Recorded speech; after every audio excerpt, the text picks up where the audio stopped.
Welcome to the Inland Sports Show. Your leader in sports in the Inland Empire. Now, here are your hosts, Pep Fernandez and Jeff Gorham. Oh, man, it feels good to be back. It's Monday. We've got so much to get to here on another edition of the Inland Sports Show on Fox Sports IE 1350 AM. Every single weekday from 3 to 6 p.m. right here on the local sports leader. That's Jeff Gorham, Greg Holla. I'm Pep Fernandez. You know, I always feel like Mondays are pretty juicy. Like, you got to put on the bib. It's going to drip. It's going to make a mess because we're coming off another big weekend of sports. So Mondays are always kind of a great day to recap, but also look ahead. Like Lewis and Clark looking into the Louisiana Purchase and looking beyond to the far coast. We're always looking ahead, but we always got to remember where we came from. Where did I come from? Where did you come? Who am I? Where am I? Well, it just seems like I went to bed on Friday, and now we're back here in the studio. It's Monday. It's like we never left, right? Oh, man alive. Good to be back. Good to see you, Pep. Good to see you, Greg. We've got a big show. It is Monday, so we're going to recap everything that happened over the weekend and also look ahead to the week that's coming up here in the Inland Empire and beyond. Of course, we're talking about the Dodgers. And, Jeff, I'm going to give everyone out there a reason not to panic. Are you panicking? I panicked after day one when Joe Panic from the Giants hit a home run against the Dodgers. So, yes, I have panicked. Back-to-back. Remember, back-to-back games. Panic. Where those were the only runs that the Dodgers gave up in that entire opening series against the Giants. It was those two Joe Panic home runs. But I still remember, I'll go back to that faithful day when everyone said, you know what? Pack it in. That was a great run by the Dodgers last year. Let's look ahead to next year. Yeah, I tell you, Dodgers, once they get guys going to get Justin Turner back in that lineup, Austin Barnes starting to play well, guys, they'll be fine. They're just too good a team to just be middle of the road, for sure. Well, we're not going to panic, and I'm going to give you reasons why you should not panic about the Los Angeles Dodgers. In fact, they are doing better than they were last year at this point. Really? They're doing better. I know everyone's freaked out. They were in last place for a little bit. Clayton Kershaw was great. They couldn't score any runs, though. But they're actually doing better right now compared to what they were doing last year, which obviously ended up in the World Series, so it couldn't be that bad. Yeah, they did have that remarkable run middle of the year, then petered out a little bit, had a horrible end of the season, and then they ended up going very far in the playoffs, making that World Series, but coming up short, as we said in Game 7. But hey, the Halos, what's going on with my team? What is going on with your team? It's almost like the Dodgers are trending up, and the Halos, not by a lot, but they're trending down just a little bit. They lost to the Giants yesterday by a score of 4-2, but Mike Trout being Mike Trout, home run number 9. That leads all of Major League Baseball. But yes, the Halos trending down a little bit, Jeff. Yeah, I mean, there's certain guys everybody's talking about now. Ohtani's just a fake. After one bad start, he gives up 3 runs. Guys give up 3 runs all the time. Yeah. It's Southern It is California a SoCal thing. Oh, yeah. Well, give him a break. He's 2-1. He's had one bad start. But think of it this way: did you see where the Angels had Ohtani in the lineup? They had him batting cleanup, so they've got a little bit of faith in the guy. Be nice if the rest of Southern California would have a little faith as well. They're not even they're not even close to the All-Star break. They haven't played everybody. 20 games. Oh, people. Ohtani is going to be fine. Listen, it's a long season, and every Major League Baseball team goes through peaks and valleys, ebbs and flows. Like, it goes up, it goes down. We saw the Dodgers last year. We'll talk about this later, but remember that 50-game stretch they had was the best in Major League Baseball history. And they started out so slow. So there's always ebbs and flows, peaks and valleys. If you're Shohei Ohtani, you're just getting started. Like, he barely dug into the batter's box. He barely just got here. Give him a chance. And it's not him. It's guys like Upton, Calhoun, Valbuena, and Cozart. Those 4 guys went 3 for 70. Point your fingers at them. They went 3 for 70, batted .043 in the last 6 games. They're going to be fine. How dare they? But don't blame Ohtani. Don't blame Pujols. And you can never, ever blame Mike Trout. Never blame Mike Trout. Even if it's his fault, don't blame him. He's the Mickey Mantle of our era, buddy. He's the best ever. Leave him alone. I think we take Mike Trout for granted because day in and day out, season after season, and he's still a young guy. What is he, like 26? Still a young guy. He's always showing up to the ballpark ready to go. Like right now, he leads all of baseball with 9 home runs, but nobody's even talking about the guy. Just that's what we expect out of Mike Trout, the Kingfish. It's kind of the LeBron James thing. The same kind of thought process. LeBron James should be MVP every single year. I'm not a fan. I'm just not, but let's talk about reality here. He does the most for his team more than anybody. He's the best player in basketball. And you can say the same for Mike Trout. Mike Trout is doing this. It's not a small sample size, as you would say. He's been doing this for years, and he's continuing to get better and better and better and better and better. Later in the show, in our final hour, we're going to hear from Inland Empire 66er slugger Jared Walsh. I actually went out and interviewed him on Saturday night at their ball game. We're going to play that interview in our last hour. But, Jeff, here's what's interesting. So Jared Walsh, big-time prospect coming out of high school, like a lot of these professional baseball players are. Yeah. The 66ers, proud affiliate of the LA Angels. But here's what happened. Coming out of high school, but every Major League Baseball team wanted Jared Walsh, but they wanted him as a pitcher. He was a star pitcher in high school that could hit on the side. He was a great pitcher, but he could also hit. Okay. He said the Angels were the one team that said, Jared, if we get a chance to draft you, you're going to be a hitter. We like your bat better than your pitching. So lo and behold, of all the teams who had a chance to draft him, the Angels got Jared Walsh. So now he's at the California League level, and the Angels are like, you know what? I know we drafted you as a hitter.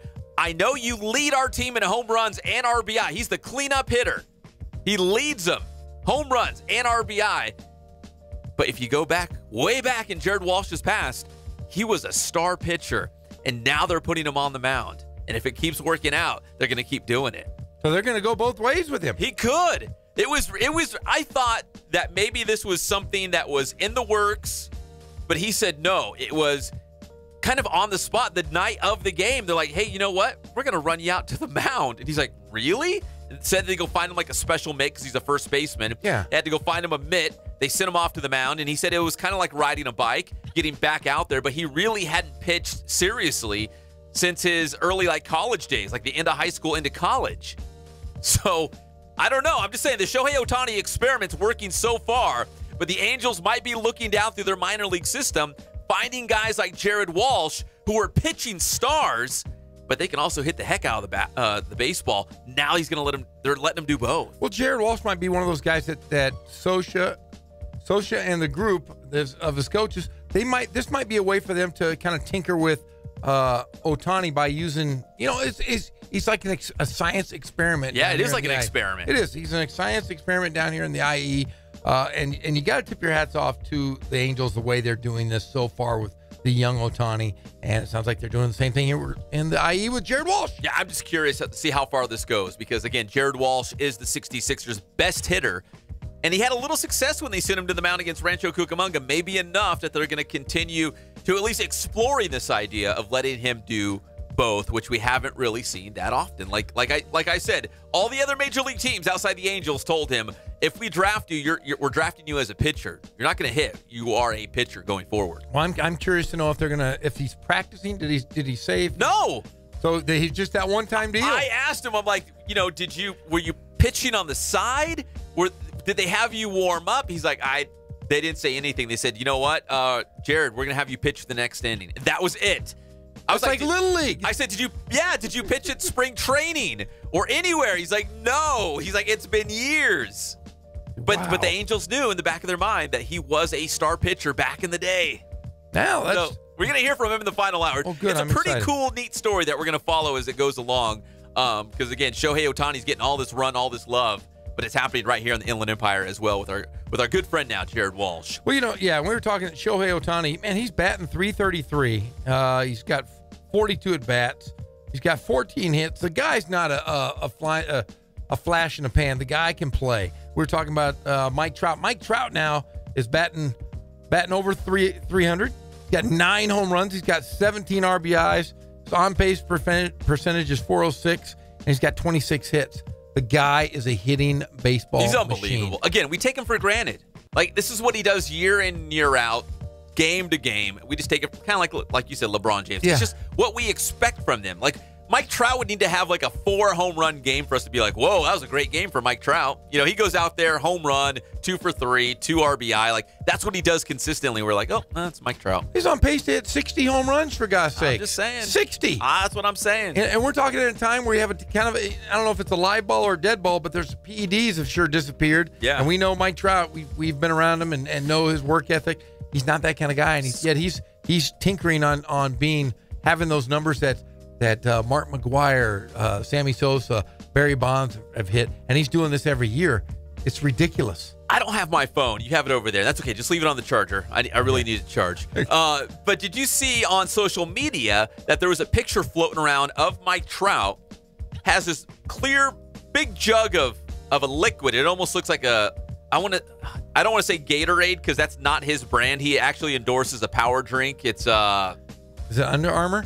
Yeah, it might be Under Armour or Armour or something. Yeah, that's owned by, you know who owns that? Who? Kobe Bean Bryant. He's one of the main owners of that. But Mike Trout's one of the, he is one of the endorsement guys, right? Yes. In fact, the 66ers use it. I noticed it in their dugout. Yeah, see? Angels, Mike Trout. But anyways, he had this clear jug, like a clear little jug. Almost looks like a water cooler. Okay. With a little nozzle where you can drink out of. And it had written in hand, like with a Sharpie, said like Michael's, you could look it up. It said like Michael's Super Juice or something like that. Did you see it? No, but I'm going to look. No, that's not it. No, search like Mike Trout Super Juice or something like that. Or Secret Juice. It's not that. Not that.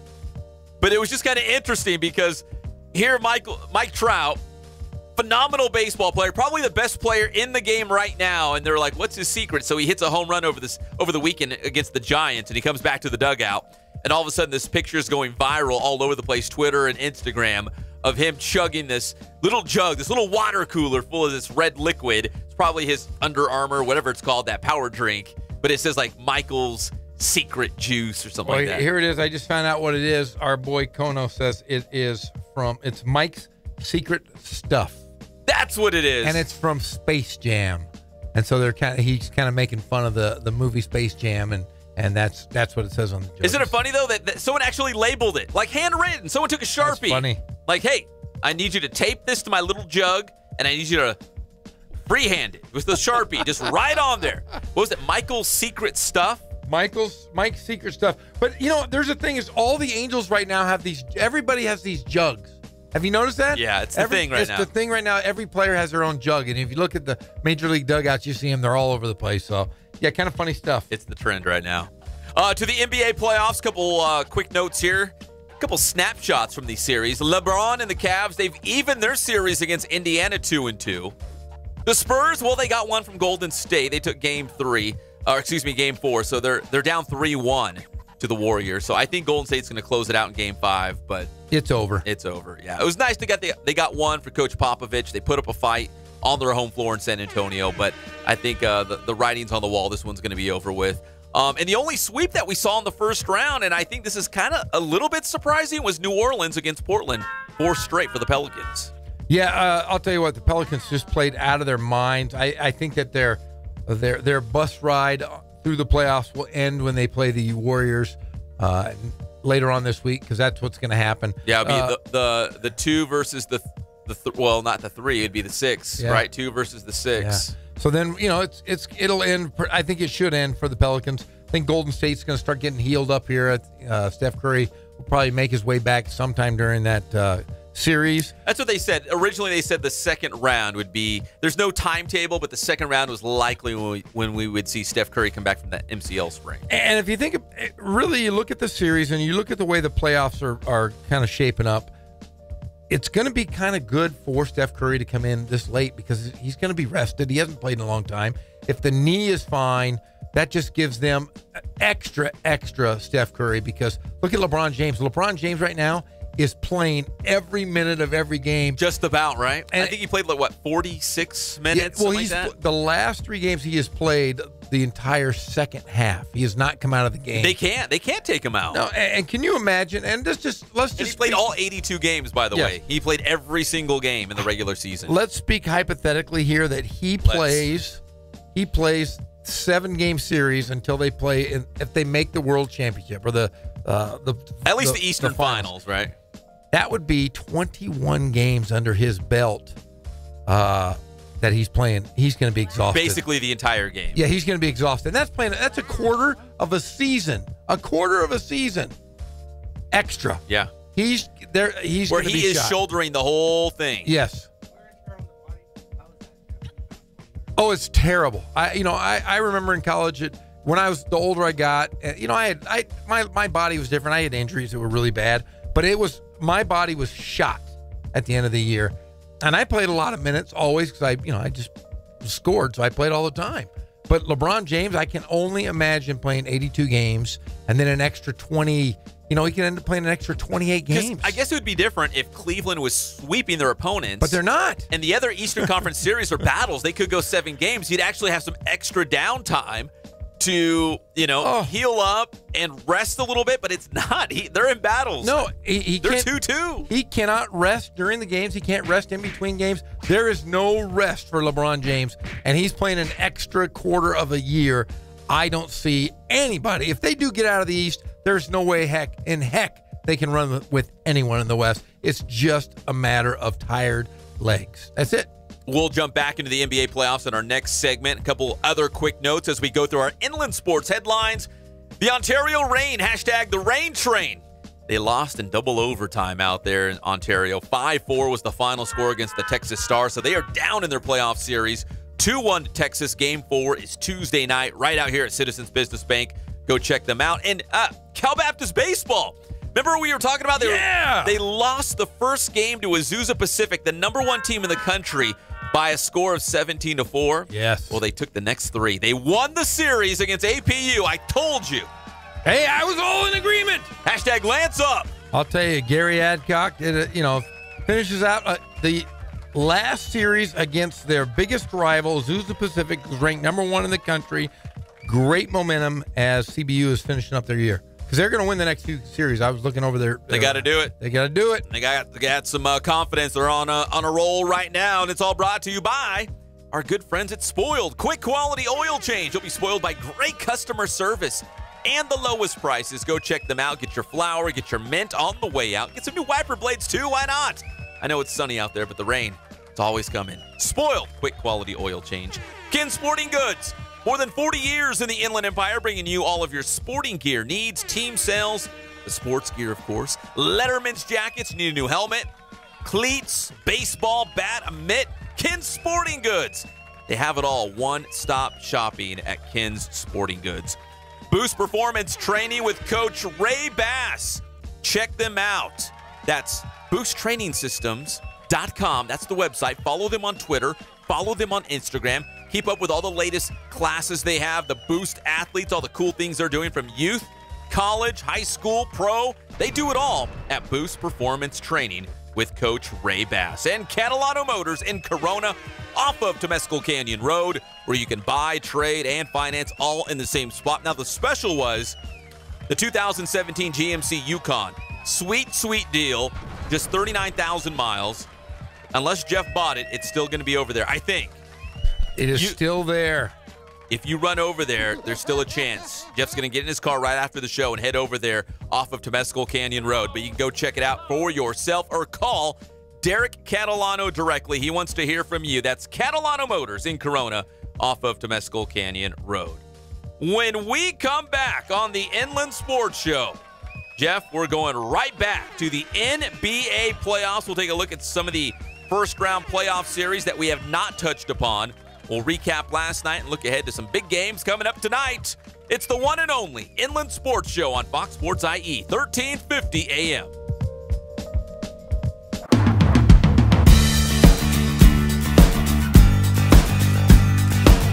We're small, family-owned, strive for quality pre-owned vehicles. We're not a volume dealer, and we take every deal as personal to us.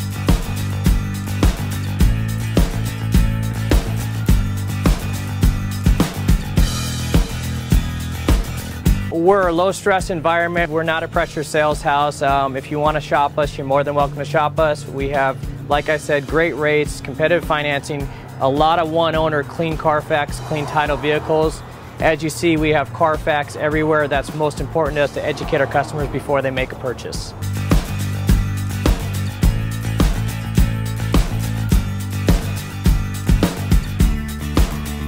We're right off of Ontario, right off a couple exits off the 15 freeway, off Cajelco, off El Cerrito, and we're right on the main drag going into Dos Logos and the crossings.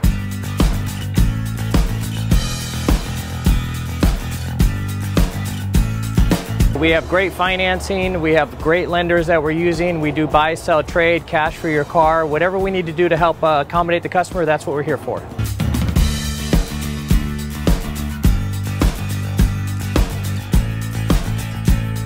We have a little bit of everything. We start at about $69.95 and go all the way up to $100,000. We have Escalades, we have commuters, we have pickup trucks, we have Jeeps, sport utilities, and if we don't have it, our specialty is finding you exactly what you're looking for.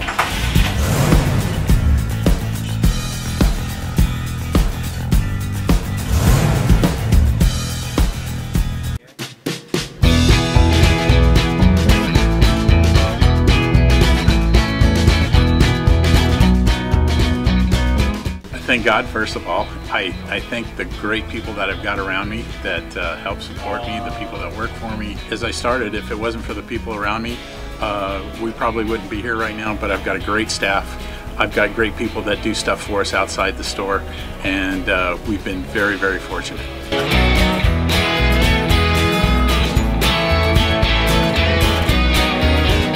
Our service is impeccable, and we just keep trying to get better every year. We can do online stuff for your teams, as well as, like I said, the screen printing, the embroidery. We also have 3 women that do extra sewing for us, like tackle tool on uniforms, or the bling or rhinestones for different shirts for the ladies. That's why we have certain racks just for certain schools, and the fun about that is that it turns into other schools that may come in here that aren't as close, that we can do stuff for them as well. We've had very, very good customers throughout the years, and it's just been a blast.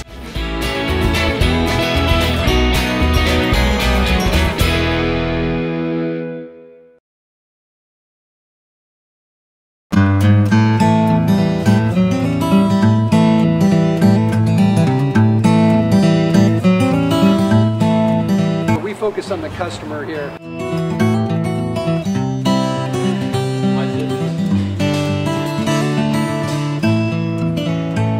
Believe it or not, that is the biggest thing for customers on an oil change. They just want the convenience of coming in, driving in, getting it done, and driving out.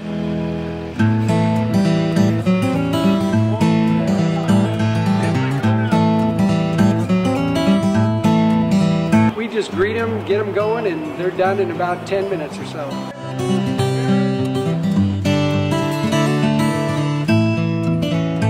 We don't push any sales on them. We do the oil change, and I think that's what sets us apart, is our customer service. Vacuumed and cleaned your windshield for you as well. Everything's looking pretty good. Come into us one time, believe me, we'll spoil you and you'll be ready to come back the next time.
making himself crazy here in the studio on this Monday afternoon, and we've got NBA playoffs pep. We are right in the middle of this big stuff.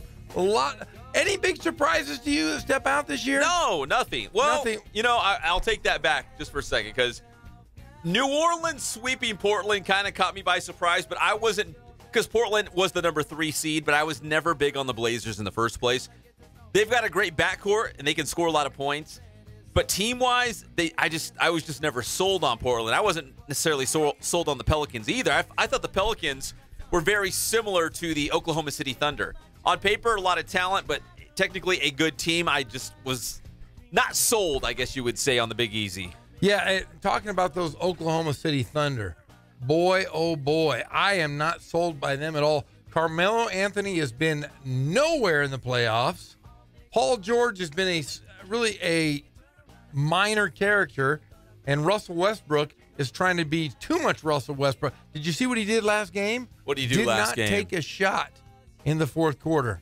He wanted to see if his team. You know who else did that? Yeah. Who else did that back in the day? Kobe Bryant did it twice, but guess what? What? Both times the Lakers were able to respond. Oh, that's good. That's great. There's a big difference when you're in Oklahoma City and Los Angeles. And we want to talk. Russell Westbrook really kind of modeled his game, or idolized his game after Kobe Bryant. Modeled it after, I should say. But you've got guys who were supposedly the pinnacle of their teams in the past. Carmelo Anthony was the king of New York. Can't guard a soul. Paul George can shoot the ball, but he's very, very streaky.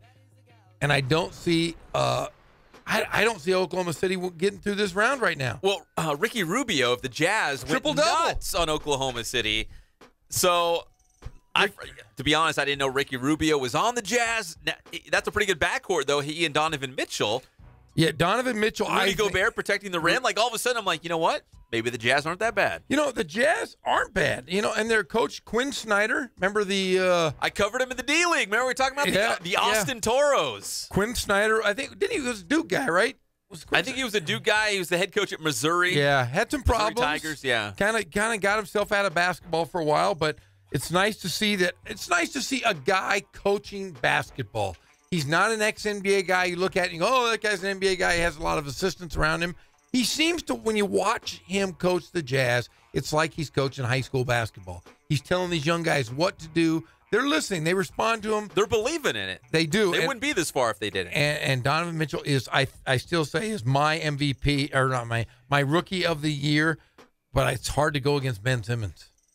Ben Simmons should be the rookie of the year, but again, it's with a stipulation. It's because an asterisk. He entered the NBA last year, but he didn't play. So it depends on your terminology of what is a rookie. Is it when you enter the NBA or when you actually play in the NBA?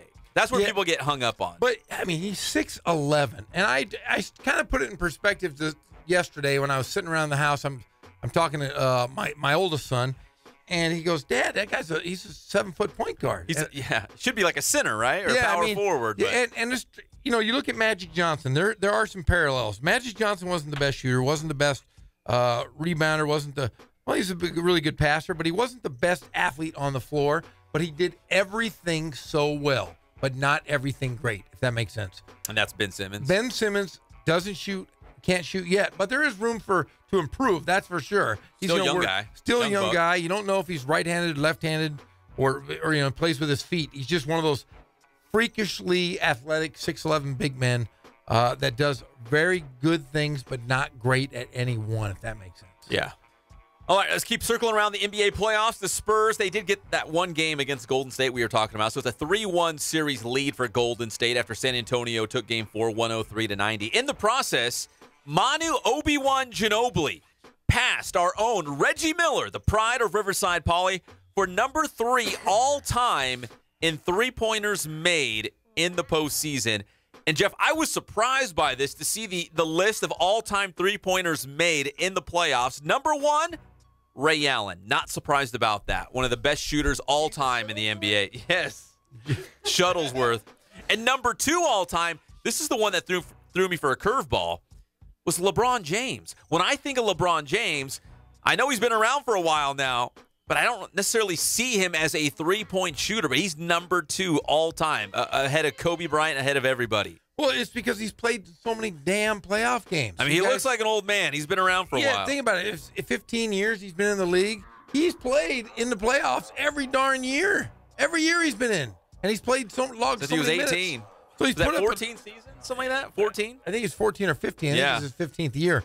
But, man, putting up 337 threes is a lot. But Manu Ginobili, really nice to see him go, because he's not going to play beyond this year. He just can't. He hasn't ruled it out, but you're probably right. So, I mean, and he's one of those guys, he's like Tim Duncan. He'll say he's not going to talk about it until after the season. He's not going to go out with a lot of crazy pomp and circumstance. He's just going to say, hey, I'm done, I'm sure, just as the other San Antonio Spurs have done in the past. But a good year for Ginobili nonetheless. And passes our own Reggie Miller from Riverside. As we're talking about LeBron and the Cavs, they did even their series against Indiana 2-2. LeBron, Herculean effort every single night out just to keep Cleveland in the series. So we're all even after 4 games. Darren Collison from Rancho Cucamonga, Etowanda, he had 12 points, 8 assists, 5 rebounds for the Pacers.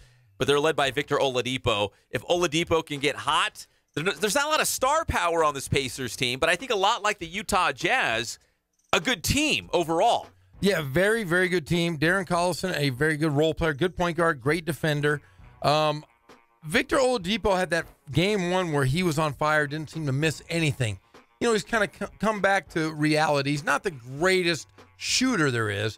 He's, wasn't always labeled a superstar.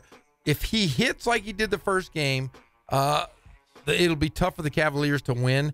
But I think the biggest problem is that the center, Sabonis, when he was playing, he comes off the bench, started a lot of the year, but then now comes off the bench. They were at their best when they had him because, the NBA, they do a lot of switch pick and rolls, and I think he was just the quick enough big guy to guard LeBron James off that pick and roll. He was able to keep him in front, and it caused problems. Once they took him out, LeBron James was able to go right past their starting center every single time, and I think that's what caused the Cavaliers to win this last game against the Pacers in the last couple minutes of the game. He's been like a pleasant surprise, I think, for Indiana. I think he's averaged like a double-double this season. Like all of a sudden, it's like, who's this guy? Oh, was he the Gonzaga kid? He was a Gonzaga kid. Yeah. Remember, he got traded this year. Yeah. Came in, and he is just one of those physically strong enough guy, quick enough laterally to guard guys like LeBron James. LeBron James is 6'9", 265.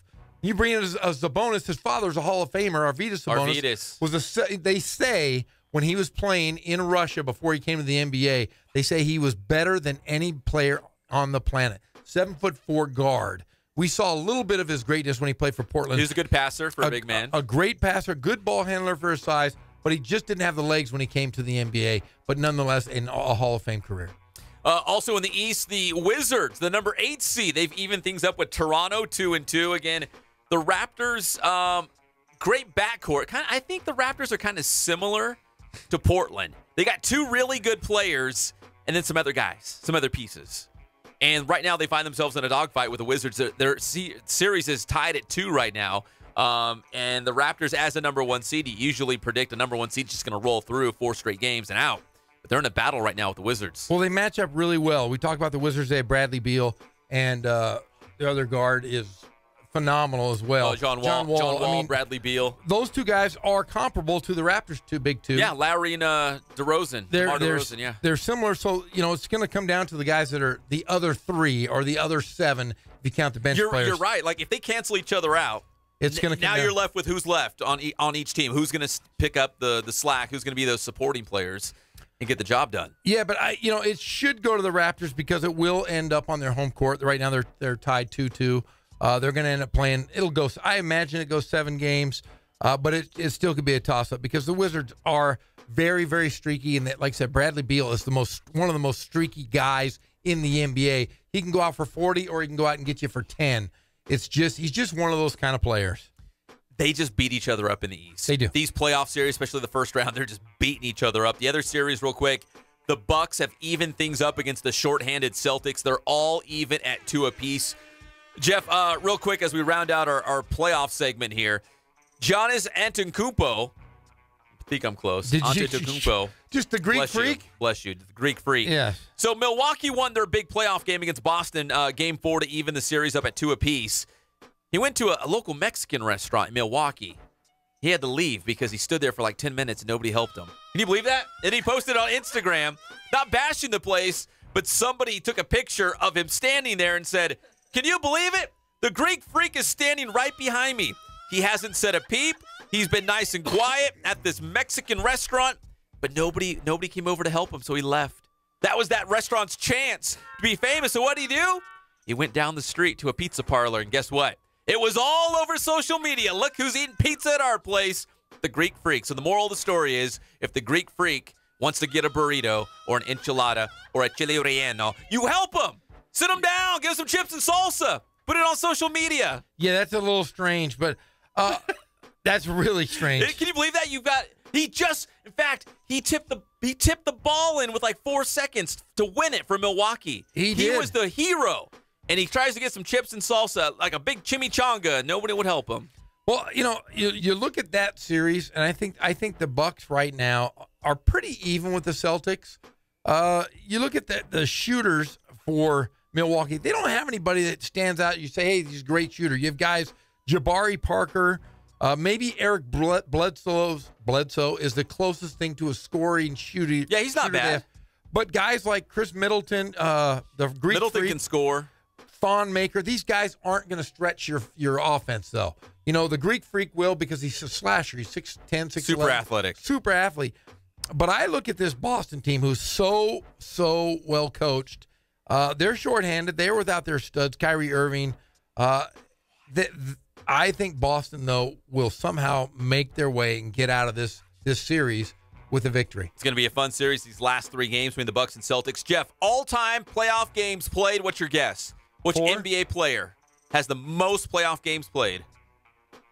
Michael Jordan. Cliffhanger. We'll tell you on the other side of this break. We'll be back. It's the one and only Inland Sports Show on Fox Sports IE, 1350 AM.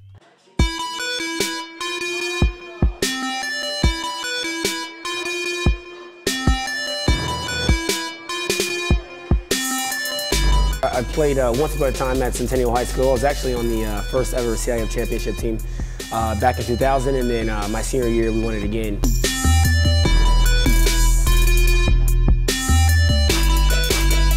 I'd say that's my passion because I've done it. I know exactly where these athletes are at. I know what their mindset is right now. I know how hard it is to, number one, find a performance coach who can take you to the next level.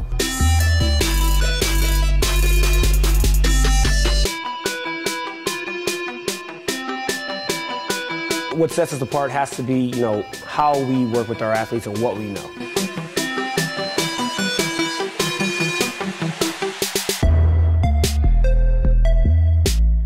We can take an athlete and help them reach their athletic potential, help them, prevent injuries, help get them stronger.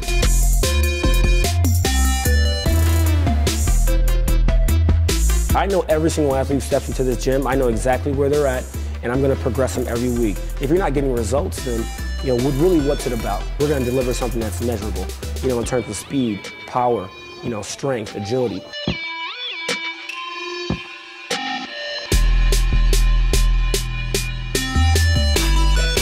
Scrapbook tonight with KY Duration Spray for Men. Lasts longer, stay in the moment, use as directed. Need to fill a prescription? The one stop to make is at the medicine shop. We offer personal service to help you get your prescriptions filled quickly and won't beat any competitor's price or match it. We accept most health insurances, compounding for customized medications to meet your needs. Refill your prescriptions online and free delivery within 50 miles. It's flu season. Stop by and get a flu shot at any one of our 4 locations in Riverside, Hemet, San Jacinto, and our newest pharmacy in Montclair. Find a location nearest to you at apharmacynearyou.com. That's apharmacynearyou.com.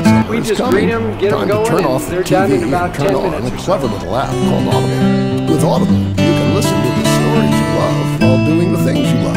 We don't push any sales on them. We do the oil place you're change. supposed to be And I think that's just what sets us $14.95. apart is You our get a customer credit good service. for any audio. And if you don't like it, Vacuum exchange it and clean your anytime. Or windshield roll your for you as credits well. over to the next month if you don't. Everything's looking pretty good. So get up and get outside with Audible. Start a 30-day trial and your first audiobook is free. You come into us one time. The Inland Empire's home for all things IE just got even better. Introducing the award-winning Inland Sports Show with Pep Fernandez and Jeff Gorham.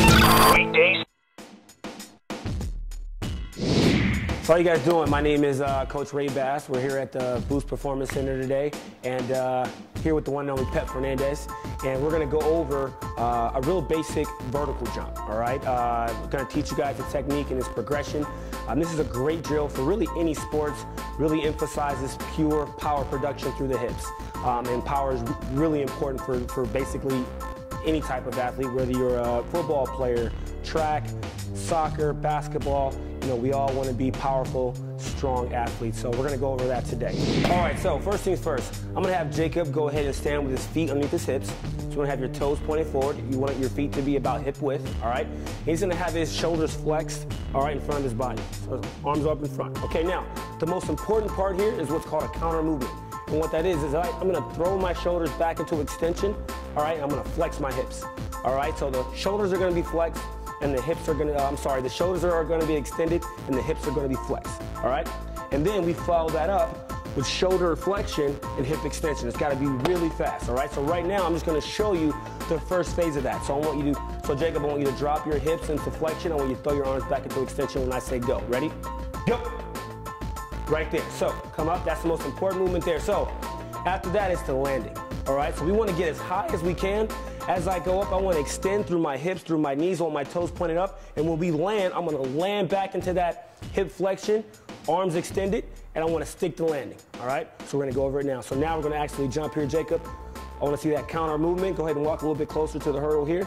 We're going to extend on the way up. As we elevate, extend through the hips and the knees, stick the landing, throw the arms into extension. Here we go. Ready? On you.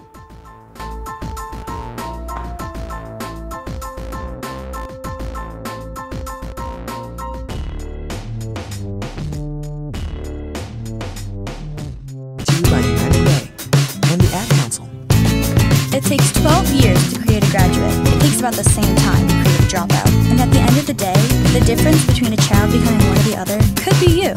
So United Way is asking you to make a pledge. If you're a child who needs help, mentor a kid who needs someone on their side. Volunteer to reach children, because when a child advances, we all advance.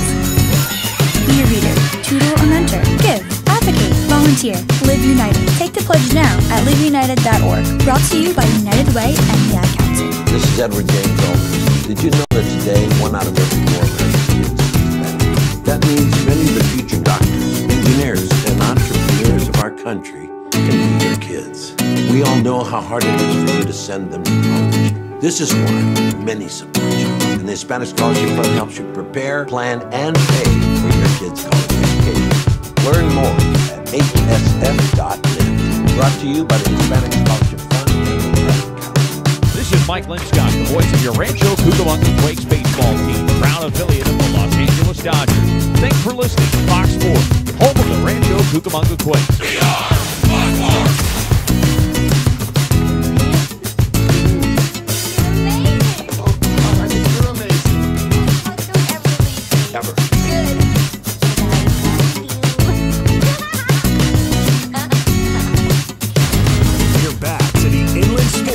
Here are your hosts, Pep Fernandez and Jeff Gora. Welcome back to the Inland Sports Show, Fox Sports IE 1350 AM. Before we go into a little NFL draft talk. All right, so most NBA playoff games ever played. Okay, games or minutes? Games. Oh. Real quick. Okay, wait, let me guess. Who do you think has played more playoff games than anybody else? Well, Derek Fisher. Correct. Yeah! Number 1, your boy, Old D-Fish. Yeah! 0.6 seconds left in San Antonio. Knocks it down for the Lakers. Old D-Fish. Derek Fisher. Yes. Who's number 2? Number 2 on the all-time list. LeBron James. LeBron James. Was I right? At number 7. Oh. Robert Horry. Robert Horry's number 3. Number 2, all-time. Who? Oh, Tim Duncan. Old Timmy D. Was I right? Yeah. Yeah! I never get these things right. Number 4, Kareem Abdul-Jabbar. Yes. Followed by Tony Parker, right? Because you got to have some Spurs on the list. They're in the playoffs for forever. Kobe, number 6. LeBron James at 7. Obi-Wan Ginobili, who's at 8. And your boy Shaq at 9. Then it just tails off from there. Wow, look at me. I figured out as soon as you hinted at Robert Horry, I thought about it. Because it had to have been a Laker at one time. Good old Big Shot Bob. Big Gotta Shot love him. Bob. Gotta love him. Wow. Yeah. Good job, Jeff. Thank you. I'm really I'm impressed. I'm done. I'm done for the show. I'm out. I just said, I'm right. All right. Let's go to the NFL draft. It begins on Thursday. We'll be talking a lot about this in the next couple of days. The Cleveland Browns have the #1 overall pick. Will they waste it? They'll be like, hey, we'll out of random state university, we'll take from Division II. No, they're not. They're going to take a big-time quarterback. It's probably going to be Sam Darnold, but they have the first and the #4 pick. So I'm just saying, they might do something wacky. They've been talking about taking 2 quarterbacks. They've been talking about Saquon Barkley as a running back out of Penn State. All these rumors are floating around, but it all comes to head on Thursday. Well, if you're the Browns, wouldn't you obviously have to draft a quarterback, but wouldn't you take that #4 pick and try to sell it to someone else so they can move up? You could. And you could actually maybe you might be able to buy an offensive line to protect this quarterback. Well, that's the deal. I mean, great, you get a franchise quarterback. Look what happened to David Carr with the Houston Texans. He had nobody around him, and he almost died. Yes, he was literally running for his life at every second. And I don't think, Sam Darnold was Mr. Turnover in the Pac-12 this past year. Oh, Jeff, that's hurtful. He was and I'm a big SC fan, but he turned the ball over more than anybody, more than anyone in Division I of the Power 5 conferences. But I don't think that translates to the NFL game. But I think if you're running for your life and screaming the entire time as you're running, you're going to fumble the ball a few times and maybe lose, maybe break a collarbone. That could be the saving graces, unless they get an offensive line for that young man. I don't think this will happen, but if it did, I think it would be ideal for the Cleveland Browns, maybe outside of an offensive lineman. They get Sam Darnold at 1, and then let's say Josh Allen and Josh Rosen go 2, 3 maybe, and then Saquon Barkley is still around at 4. Definitely, but there's no way he's do you really think the Giants are going to draft a quarterback? There's no way in heck. They have 100% approval of Eli Manning through the new general manager, the owner. They're all on board to go with. But Eli's not getting any younger. You got to start making some moves. But they have pieces. They have Davis Webb, who's the former Cal quarterback, who's the backup right now. And I know they like him, but I don't know. But look, they do have pieces. They've got good receivers. They've got a decent line. They need a good running back. They need Saquon Barkley. He will be the guy that's going to go to. There's no way you don't draft him second. So let's say the Giants take Barkley at #2 and the Jets at 3. Let's just say for the sake of conversation, they go Josh Allen. Here comes #4. Here comes Cleveland again. Do you even dare taking like a Josh Rosen? Could you take 2 quarterbacks in the first 4 picks? Would you believe that? Because I joked about it. I'm that'd be so funny. That'd be a real Brown move, That'd be the browniest thing you could ever do in the NFL draft. Now they're actually talking about it. Well, I think somebody's going to try to jump up into that 4 spot. If it goes into play where you have Barkley second, and then you get another quarterback third, I think somebody, maybe Denver tries to move up and try to get that spot. Denver's going to need somebody to back up. Couple other quick notes from the NFL draft, because every single day there's going to be new news popping out, rumors about who's going to make a trade or who might be selected. This is kind of cool. The Tampa Bay Buccaneers, for the later rounds on the 3rd day of the draft, rounds 4 through 7, they're actually going to have a parrot fly out the pick. So the parrot's going to fly out, hand some guy a pick, and he's going to read the pick. Well, how is that? Because they're Buccaneers. But they're birds. Birds are stupid. We hate birds. No, you hate birds more than anybody. No, I do hate birds. Honestly, what are they training this bird? Yeah, so they're going to do it at the stadium because you have the big pirate ship for the Buccaneers at the stadium, and the guy's going to be announcing That's not the pick. Work. Yeah, they're going to have the bird. He's going to fly in there. There's no way in hell. We're going to find out. There's no way. That'd be Saturday. That's going to be on Saturday. The wrong name? No, I don't think the parrot's going to say it, although that would be even more impressive. Well, I thought that's what they were going to have him say. They're going to I don't know, they're going to write it on a piece of paper. They're going to give it to the parrot, and he's going to fly across the stadium and land on the pirate ship. Oh, that's okay. And they're going to announce it. Oh, that's okay. I thought you were going to say the pirate ship was going to go, hey, Saquon Barkley. If he does that, I'd be even more impressed. Yeah, but bird. But I don't want to be a pirate. But I don't want to be a Buccaneer. A couple other things. Tom Brady's agent says Tom Brady's returning. In fact, he's going to play several more years into his 40s. So all those, remember last week, all those headlines that said, will Tom Brady not come back? Is he has issues with the... Come on. I told you, don't click on those. That's fake news. No, that's he's going to retire. Story. Gisele Bündchen is going to convince him that he is not going to play, and then they're going to get a quarterback. You know they are. They're going to. Well, that leads me to my next story, because now the Patriots are saying they are intrigued by Lamar Jackson. Well, look at their track record. They brought guys in They brought in Tim Tebow, a similar athletic guy. Where's the questionable arm of Jackson? That's the one thing. He's a Heisman Trophy winner, super athlete, but he's the kind of guy that Bill Belichick kind of likes. Those are his kind of guys. The Patriots were also reportedly intrigued by Josh Rosen, but I think we can agree Rosen's not going to be around later in the first round when the Patriots would pick. If they really did fall in love with Josh Rosen, they'd have to move way up to get him. But Lamar Jackson could be a guy that's still around when the Patriots pick. Just saying. Who's the current backup? Brian Hoyer, I think, with New England. So. But Tom Brady's coming back. Don't click on those headlines. Mo Brady's brother making a comeback. Aaron Rodgers, minority owner of the Milwaukee Bucks now. Do you see that? He bought in? Yeah, he bought in for less than a 1% deal, but I think it kind of solidifies himself in the Green Bay, Wisconsin. That's what I read into it. It was more so that, hey guys, I'm here. I'm invested. This is where I live too. This is my team too. I'm not going anywhere. I'm buying in. Yeah, he's a California guy through and through, but I think he's one of those guys, he's one of those players that wants to retire staying with the same team. He wants to do a Kobe Bryant, as I like to say. He's a California guy. He wants to stay with Green Bay. He's doing the politically correct thing by sticking, reinvesting in the community. And that's what everybody wants to see. Aaron Rodgers not going anywhere because remember there were reports, and I hate these headlines. Aaron Rodgers concerned that the Packers aren't consulting him about their offseason moves. Yeah. Fake news. Don't click on it. Tom Brady's not going to retire either. Don't click on that. Yeah, well, he could. I think he No, he's not. He's coming back. Tom Brady's not coming back. And finally, the Giants, they are not interested in signing Dez Bryant, although these pictures were popping up of Dez Bryant of the Cowboys, formerly of the Cowboys because he was cut, working out with OBJ. So, of course, everyone on Instagram and Twitter is freaking out. Oh, my gosh, OBJ and Dez on the same team. No, the Giants came out and said, whoa, hold on. Pump your brakes. We have no interest in Dez Bryant. So I don't know. Maybe they're working out together, and that's great.Maybe they're homies on the side. That's fine. But don't read into this. It's not like he's going to be in a Giants uniform anytime soon. So don't freak out. Dez Bryant is a number 2, number 3 best receiver now. He's not a number 1 anymore. He's not quick enough. Can't get. And he's a headache. Yes, he's a pain in the butt. On top of everything else. A straight pain in the ass. That's right. Yes. When we come back here on the Inland Sports Show, we're going to head to the softball diamond. In fact, they're here. They're in the house. It's the Redlands East Valley softball team. Batter up time when we come back. It's the Inland Sports Show on Fox Sports IE, 1350 AM.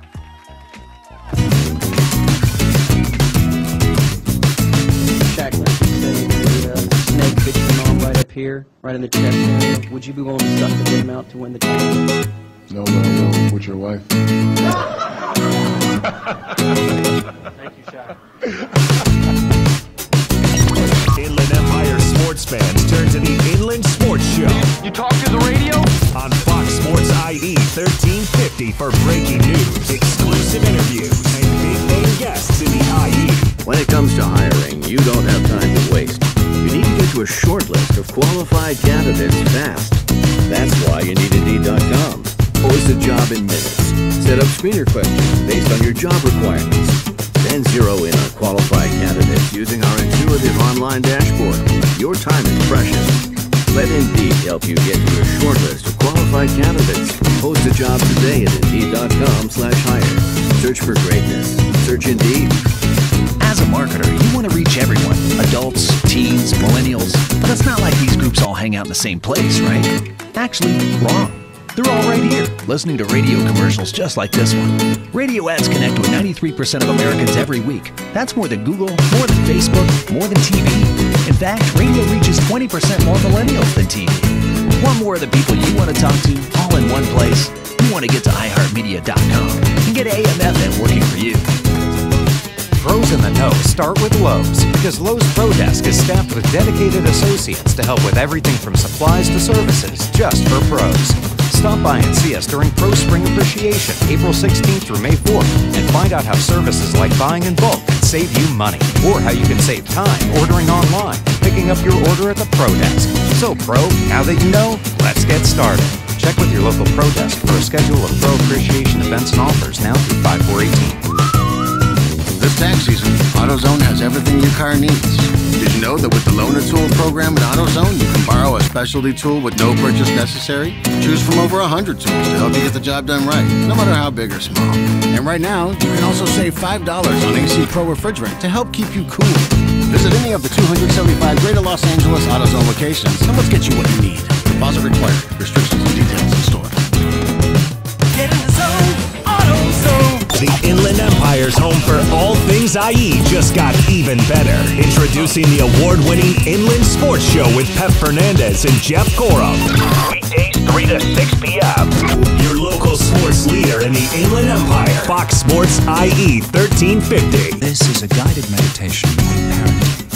Take a deep breath in and let go of the time when your son played basketball and you attempted to slam dunk. Or when you hit that piano into your neighbor's yard. Let go. You don't have to be perfect to be a perfect parent. There are thousands of teens in foster care who don't need perfection. They need you.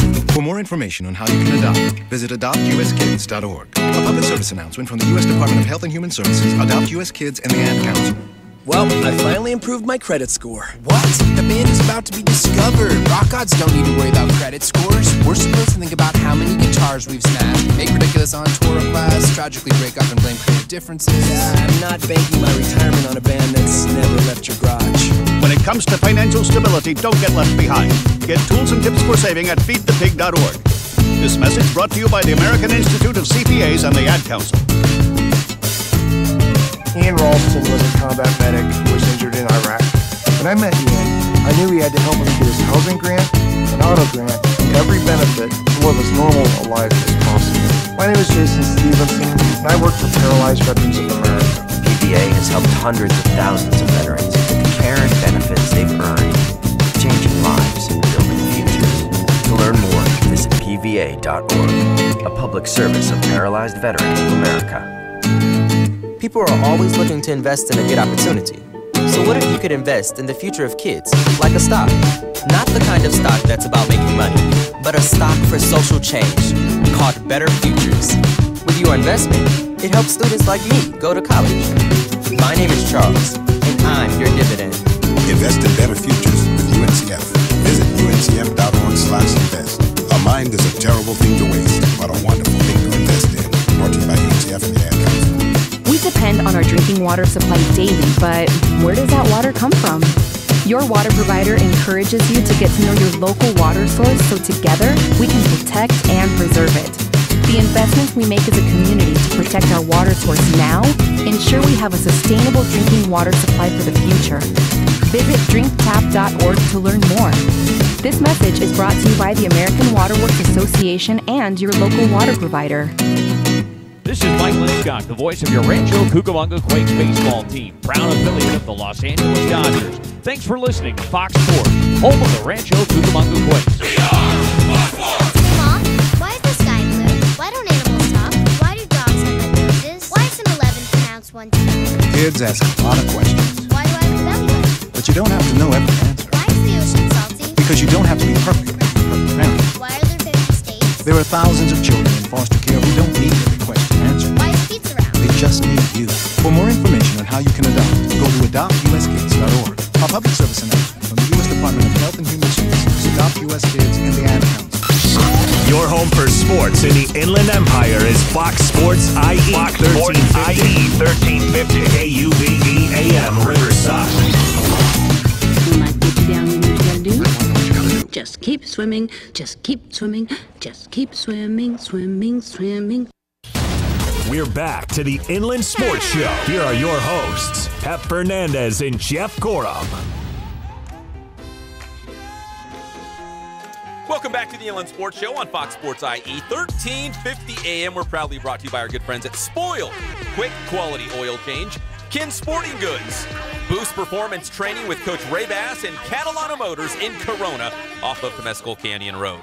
Well, we're coming down the home stretch here of the high school softball season. I can't believe we'll have playoffs right around the corner, not too long from here. Right now, join us in the studio here on the Inland Sports Show, the co-leaders of the Citrus Belt League, the Redlands East Valley softball team. Ladies, how are you doing today? Good. It's Monday. We're excited to have you in the studio. I thought we were going to come into this interview saying you guys were going to be the sole leaders of the CBL, but you stubbed your toe on Friday against Redlands. Who wants to take that one? Let's just get it out of the way. Eve, thanks for volunteering. I'll go. Eve Harvey, ace, star pitcher in the circle. You know, I mean, yeah, it was a tough game, but we try to play hard, and I think we're gonna pick it back up, and it was a good mistake to have to pick up our season and go even stronger throughout the year to finish it up. So.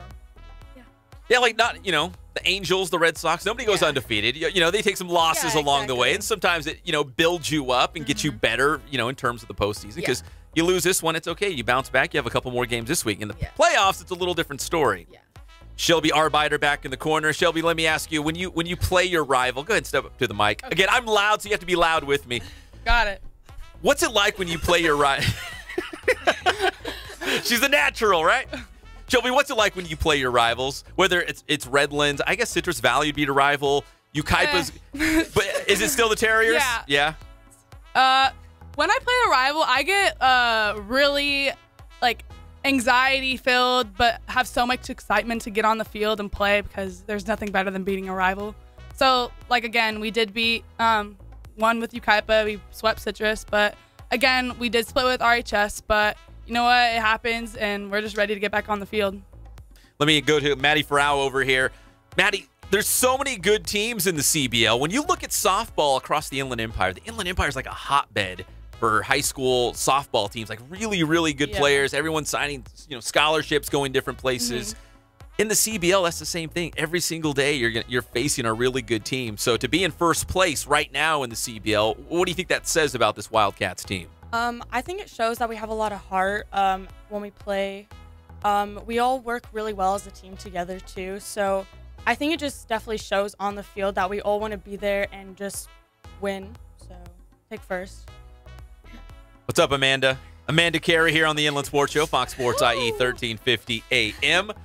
Should you be at practice right now, or is it kind of an off day? Oh no, we got grind doesn't stop. We got our grind. You already did? You already hit the practice field and got over here? Yeah. What's all or nothing mean? You guys all have the all or nothing shirts on, Amanda. What does that mean? Oh, just... just giving it your all, 100% all the time. Just playing with heart. It's just... Also, Maya White over here. You got your Wildcats visor on. Do you guys go visors, no visors? Visor. Oh, everybody does. Yeah. Oh. I don't know. Maya, let me ask you about the season so far. What has this team been doing well of late to feel like you guys have a chance to maybe win an outright or at least a co-championship in the CBL this season? Go ahead and step up to the mic. Again, I'm really loud. I apologize. You got to get right on the microphone for me. Well, we have a lot of potential and we have a lot of heart on the field, so we make our adjustments and we just play like it's our last. We got Autumn Bennett at the end. You know I was coming for you, Autumn, right? You were the last one in line here as I was going left to right here inside the studio. Autumn, what do you guys have to do in these last couple of weeks? I can't believe we're saying this already, but the last couple of weeks of the regular season of Citrus Belt League play to get into the playoffs because you're one of the top-ranked teams in your division right now to, again, all or nothing, go all the way, right? Maybe win a CIF championship. Honestly, we've been working hard this whole season. Play together, not for the back front as Wildcats. Should we get Coach on the show? Yes. Yeah, I think we should. She's standing off to the side. Yeah, come on, Coach Garcia, let's do this. We got head coach Debbie Garcia here on the Inland Sports Show from Redlands, East Valley. Coach, I caught up with you at a tournament a couple weeks ago, and you were talking about, this group could be a pretty special group. You had some great pitching, timely hitting. You had some, big wins at that tournament. When you look at this group, you've coached a lot of softball. You've seen a lot of teams. So where does this one kind of stack up? And does it feel like a championship caliber team if you guys can put it together here at the end? Most definitely. These girls have been working hard since we started in the fall, and they haven't stopped yet. They've all set a goal, and they decided to meet that goal as one. That's why we chose the slogan, all or nothing, because we fell short last year. We thought we were going to be able to make some type of a run, and you know what? We didn't get it done. And this year we decided it's all or nothing, so it's win or go home. And this is the team to do it. I've got probably the best pitching staff around. My catcher, she can throw anybody out. She picks runners off, and the defense behind them is just phenomenal, and the offense has just been coming alive. You know, again, you've been around softball for a long, long time, and this could be a special group. What would you like to see in these final weeks of CBL play clean up and really feel good about the team going into the postseason? You just told me, because the CIF rankings just were re-released today, right? The newest ones just came out, yes. I think in the last hour or so. You guys are number 4 in Division III, so obviously one of the top-ranked teams in your division, but there's always areas for improvement, right? To get better, take another step. There's always areas to improve. We have to make sure we don't make any mistakes on the field. You know, one mistake could cost you the run. And if you're going to make the mistake offensively, you better be able to come back and manufacture those runs or produce the runs and have quality at bats. Eve, how fun is this group? I mean, it sounds like you actually genuinely enjoy each other. Everyone's like laughing and having a good time. I hang out with these girls 24/7. Like, there's no way I'm. And that's a good thing, right? Like, you're not stuck with them. I mean, because we're friends off the field and on the field, and it's just great. Shelby, how do you girls pick each other up on the field? Let's say you're down a run or a play doesn't go your way. I mean, because I feel like there's certain sports, and softball is one of them, where even in a tough situation, you still have a smile on your face. Like, you're still like enjoying the moment and having fun. Maybe it's because you're teammates and you love them so much, but how do you pick each other up during a game when things aren't going your way? Well, I think the first big thing is that you have to be accountable of your mistakes. So first we'll talk about it. We'll be like, oh, okay, well, you need to do this. You need to do this. Oh, you're good. Just shake it. Like, definitely put more confidence in them to help them succeed in the next at bat or the next play. Maddie, let me go back to you back there. Do you guys have, I know, because I love the softball cheers. You guys are the loudest group ever. Uh-oh. Is there a cheer that we could do in the studio that you guys do? Like, you know, got like a runner on second. It's a tie game. We're bottom of the 7th, and you're like, you know what? We need this cheer. This is going to bring it home for us. I don't know. We have quite a few cheers. Well, think about it. I'm gonna. I know. Like, let's say, yeah. Go ahead. No, wait. Think about it. I'm gonna come back to Coach, but you girls think about it. Chat amongst yourselves. Coach, this group, you have to enjoy what you're doing, right? You have to like love it. You have to have a smile on your face when you're out there going, you know, game after game. And sometimes it's a grind, especially this part of the year. You know, like the ending up league play and maybe still looking ahead to playoffs a little bit. How do you keep it fresh at practice? Keep it fun every game that you go out? I mean, is there a secret to that? No secret. I think this year I kind of changed my approach a little bit. We've been a little bit more relaxed at practices, trying not to be so intense. Everything is just one game at a time. If you try to think ahead, you know, we're going to lose the one that's right in front of us. So we've been pretty relaxed. We have the music going on at practice. We do a lot of joking around, but there is a time and place that we make sure we get serious. They know when it's time to turn it up, and they know definitely when they've gone overboard and we need to take it back down and just focus on what we're supposed to be doing. But for the most part, these girls have been fantastic. They get along well. You know, granted, they're girls. They're going to have their ups and downs and their disagreements, but they work together very well in the field. And I love each and every one of them. Now, Redlands East Valley's had some really great softball players come out of the program. The one I think of, Savannah Jakewish, the catcher who went to Louisiana State, LSU.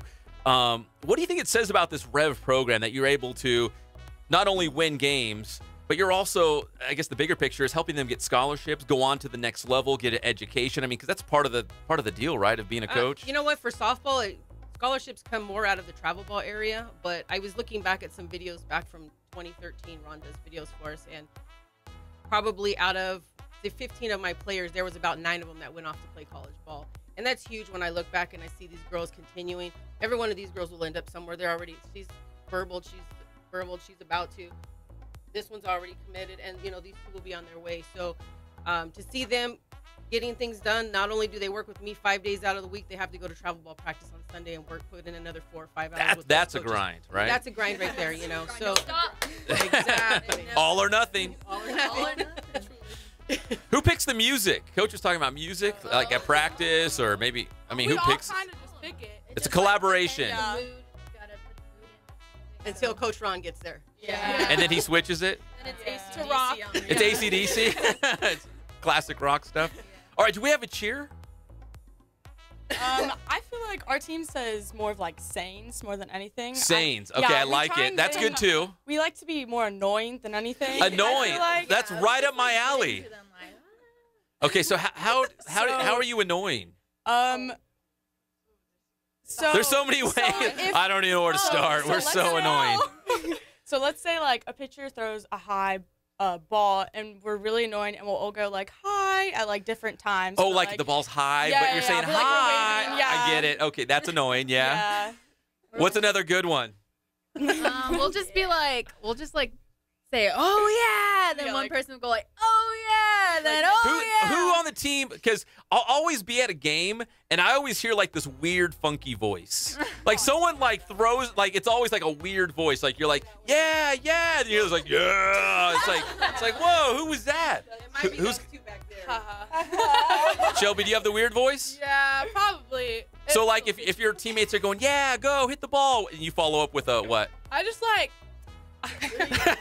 have like, I'll get my Kool-Aid man voice. I'll be like, oh yeah. There she is. That's her. Oh yeah. But yeah. Well, Coach, you guys have fun. You're winning, softball games at this point. I know you'd like to go back and maybe do that game against Redlands on Friday again. That was an extra inning game, wasn't it? Go ahead and get up on the mic again. I'm loud. I apologize. It was an extra inning game. Would I like to take it back? Yes, but maybe no. Maybe it's a good learning curve right now. Get the loss out of the way and know that stung on Friday. So they know what it feels like, and now they're working hard today, and they're ready to go after it. Who's a senior in here? Raise your hand. Eve and Shelby, the only two seniors? Yep. So let me go back to Eve then. So, as a senior, get the loss out of the way. It stings. Tell the younger players, hey, let's not have that feeling again. Let's make sure we keep winning because, again, in the postseason, you lose and it's all over with. How can this make this team better going forward, like getting that loss in the rearview mirror and saying, okay, we got that past us, we learned from it, now we can build on it?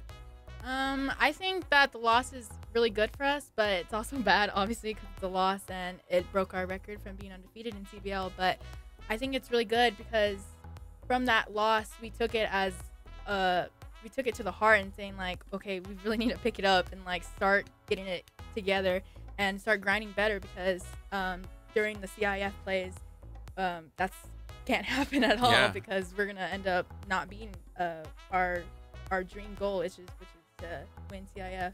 And as one of the top-ranked teams right now, too, in the division, I mean, teams are going to look and be like, oh, Redlands East Valley, we're going to bring our A game. We're going to, try to knock off the Wildcats as one of the top teams in Division III right now.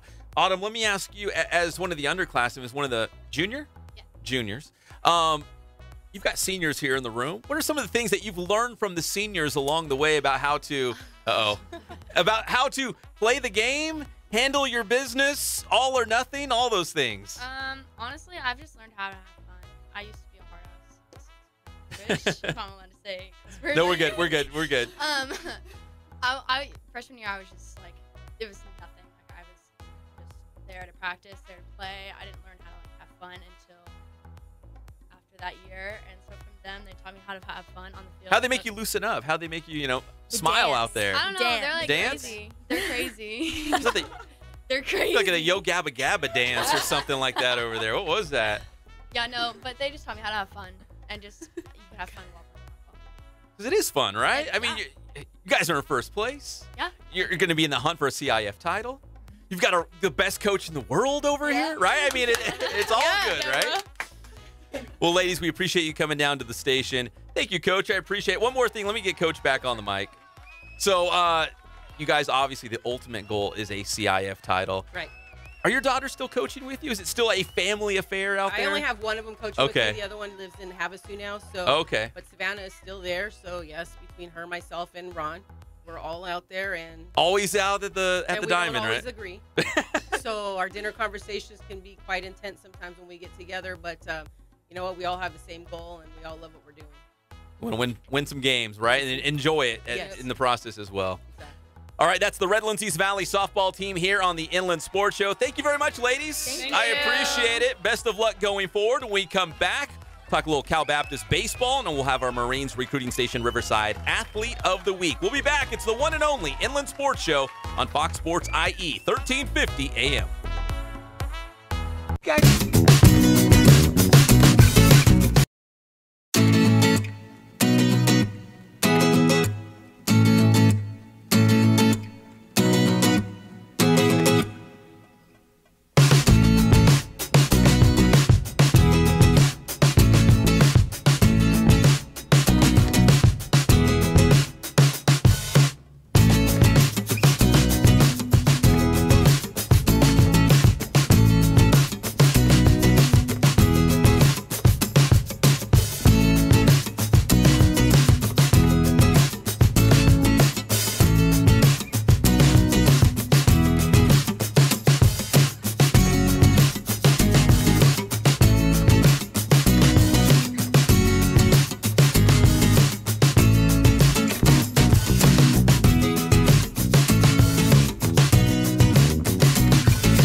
you're back to the Inland Sports Show. Here are your hosts, Pep Fernandez and Jeff Gorham. Welcome back to the Inland Sports Show, Fox Sports IE, 1350 a.m. A big shout out to the Redlands East Valley High School softball team. I know they're listening right now, driving back to Redlands, ready to put in some more work. Because, Jeff, it's all or nothing with the Wildcats this season. Always all or nothing. Their shirts said it all. And they gave us some sweet gear, too. We already got mine Rev on. stuff. You already got yours on. This is like one of those, it's an old school like baseball jersey. Yeah, like the 3/4 links, right past the elbow. It's kind of weird. I've never had anything past my elbow. Hey, Napoleano, I'm going to make you some pizza pies. Yeah, this is a weird fitting shirt on me. But it looks good. Thank you. I like it. Shows off my pecs. Don't wash it. Don't wash it. It's an if you wash it and dry it, it might be over. It's an extra schmedium, and it looks damn good on me. But they were fun. Big thanks again to Rev for coming by the Inland Sports Studio, hanging out with us for a little bit. One of the top-ranked teams in the CIF Division III rankings. This is a team that's one of the favorites to win the title. So to have them in studio today, hopefully in a couple weeks, about a month and a half, we'll be talking about them playing for a CIF Southern Section title. Hopefully, fingers crossed. We got some sweet gear. So if they make it all the way, Jeff, we'll wear our Rev gear and go hang down out in Irvine at Deanna Manning Stadium and watch them play for a title. I will do it. Hey, I just got a text from my wife. I have to bring it up to you. Uh-oh. Okay. Okay, little Johnny's getting ready to graduate. What'd you call it? Graduation from kindergarten? Preschool. Oh, from preschool. It's a promotion. It's a promotion. He's getting promoted. Yeah, and his teacher just asked my wife, Smetty Smed. Is your husband famous on the radio? No. Oh. No. They said, you want Johnny to wear a cap and gown to graduation. Well, yeah. What the hell is that? It's preschool. They celebrate everything. Do I say yes to that? I say no. Yeah. I mean, I think Johnny should be the only one not, because I think the only one not. Yeah, I just got a text. Do we want him to wear a cap and gown? Okay, what's your yes? This is going to be based on you guys. Yes, because if he was older, I'd be like, I don't care. He probably doesn't care either. But he's so young, he won't understand that it's okay to be different. So he's going to go there, and everyone's going to be so proud in their cap and gown. He's going to look around and be like, why did I get one? Am I not as cool? So that's what he's going to think. Yes, and you say no, Kono? No. There we go. Participation trophy. How about you, Cullen? You say no? Wow, we got a split. No, you got to do it. You got to do it. Yeah, he's going to feel bad. You got to do it. Do it for him. When he's older and he can understand, be like, son, that's BS. You don't need one of those. Listen to Pep throwing out the old BS. But he's little. Yeah, I'm getting real salty. I'm almost cussing over here. It's getting really bad. That's BS. When he's older, he would understand. But how old is he? 4, 5? 5. Yeah, Fast Johnny's only 5. He's not going to get it. He's just going to show up and everyone's got their cap and gown and smiling and taking pictures. He's going to be like, dude, why am I wearing my jeans and a button-up shirt? All right, if everyone else does it, then I'll have to. You know how many people don't graduate preschool? Lots. None. Everybody does. Okay, there we go. But I'll be honest with you. I'm on the side of these other two guys. Participation, but you guys do make sense. I don't want to make my son feel horrible if he's the only one. Just you got to do it. All right. You can put it. You can I'm not happy about it. You can get a little pocket size, put it in your wallet, man. You'd be proud of it. How much is it? That's free. Oh, it's free. Oh, then do it. Yeah, just do it. All right, whatever. I'm with you guys over there. I'm with you. Watch, he's going to get there and be the only one with a cap and gown. Then tell you that. Flip it. Flip the script. Fast Johnny will be the only one. All the other parents are going to be like, dude, look at this dumb butt, Jeff Gorham. He's making a huge deal out of this promotion. It's only pre-K. It's not even kindergarten. See, that's the kind of stuff I have to deal with. You guys don't have any kids. Pep does. Pep's been through it. And this is just no fun. I'd rather just say show up. Give him a circle round sandwich. It's already pre-made. PB&J. A PB&J. Give him a little drink cup and say, "Good job, buddy. We're going to Chuck E. Cheese for a pizza to hang out with a rat." You might show up and they might say, "There's the one dad who thinks this is a big deal." Hey. Look, you got the cap and gown for his kid. He thinks it's a big deal. Even the dogs get a cap and gown at PetSmart for graduating. They do? Think about it. Yes. Everybody's getting one these days. Everybody. So they're handing them out like chocolate. Come on, it's free. All right, I'll do it. all the parents are going to do it. I'm not happy about it, but I'll do it. I'm just a follower now. If they were like either 30 or 40 bucks, I bet you some parents would be like, "Come on, it's not. This is preschool to kindergarten. This is pre-K." Yeah, but these are rich people. It's free. They're going to want to take pictures. Everyone's going to have a cap and gown. I'm the poorest of all these parents. You are? Yeah. Rich Jeff cannot walk in with your Redlands East Valley softball shirt that's painted on you. Yeah. Flex on them. I look pretty good in this shirt. Thanks, ladies. Making some pies. I'm gonna go hang out at the club later on with my Rev. I'm gonna say I make pizzas, and this is what I look like, ladies, and they're just gonna eat this up. Hashtag all or nothing. All right. Or you look like a guy from a company softball team, maybe a third baseman. That's what you kind of look like. I don't know if I like the ball. But but serious, like they look pretty cool. I'm gonna wear mine tomorrow. I'm gonna wear mine to school. I'm gonna get yelled at. What are you wearing that to our school for? You guys love Rev. I love Rev. And they smelled really nice. They smelled like strawberries. Usually we have big stinky football players. Yeah, they smelled like strawberries. Yeah, and they had practice earlier, Coach said. And did you notice they all had flip-flops on? They did? And all their toes were done. Pedicures. All of them, pedicures.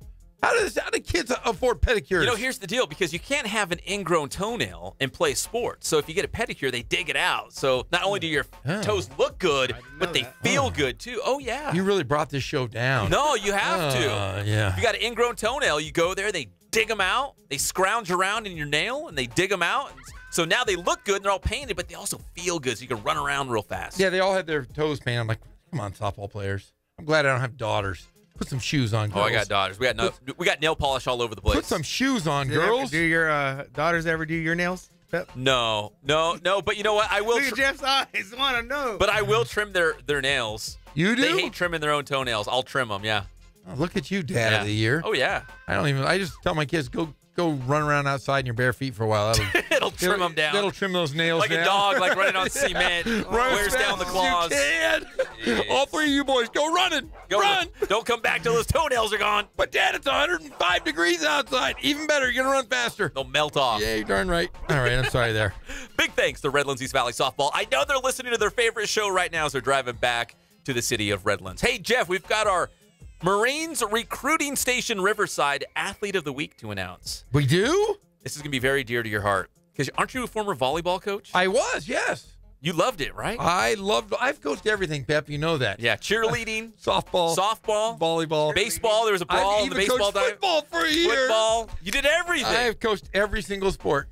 Well, right now, we could not be more thrilled to announce that Paris outside hitter, James Santos, this guy is big time. He is a superstar on the Paris boys volleyball team, and now he is the Marines Recruiting Station Riverside Athlete of the Week. So not only does James Santos lead the Panthers basically in every category, one of the best, he might be the best player in the Inland Empire, but he also led them to victory over their arch rival and maybe their toughest competitor, Paloma Valley. They beat them 26-24, 26-24. They dropped the third, 24-26, but they bounced back. They won the fourth, 26-24, so they won the match 3-1. And now Paris, who is the #1 team in the Inland Empire, Paris, led by James Santos. I didn't even know they had a boys volleyball team in Paris. They're that good. Holy smoke, 23-2 overall? Yes. Wow. That's how good they are. And James Santos is a big reason why, and that's why he is the Marines Recruiting Station Riverside Athlete of the Week. We've got some pretty good boys volleyball programs in the area. Paloma Valley's always been really good. Hillcrest is good. I know Redlands High School's had some really good teams, but this year, there's none better than the Paris Panthers and James Santos. You can take that to the bank. Congrats there, James Santos, you outside hitter, you. Yeah, big time. All right, also real quick, we mentioned it off the top of the show, Jeff, and it's worth revisiting because we've got some breaking news as well, that CBU took 3 out of 4 against the #1 team in the nation, Azusa Pacific University. In fact, so they dropped game 1 of the series by a score of 17-4, but the final 3 games, they outscored APU 33-6. Holy cow. That's like that Angels Boston Red Sox game series. They came all the way back. Holy cow. They're 21-11 in conference, 28-14 overall. That's a pretty darn good record. Coach Adcock always does a great job over there. Well, when you beat the #1 team in the nation. Oh, the awards, they come flooding in. Right and left, awards coming in for Cal Baptist. In fact, this just happened about an hour ago, that Andrew Bash is the player of the week in the Pac-West Conference.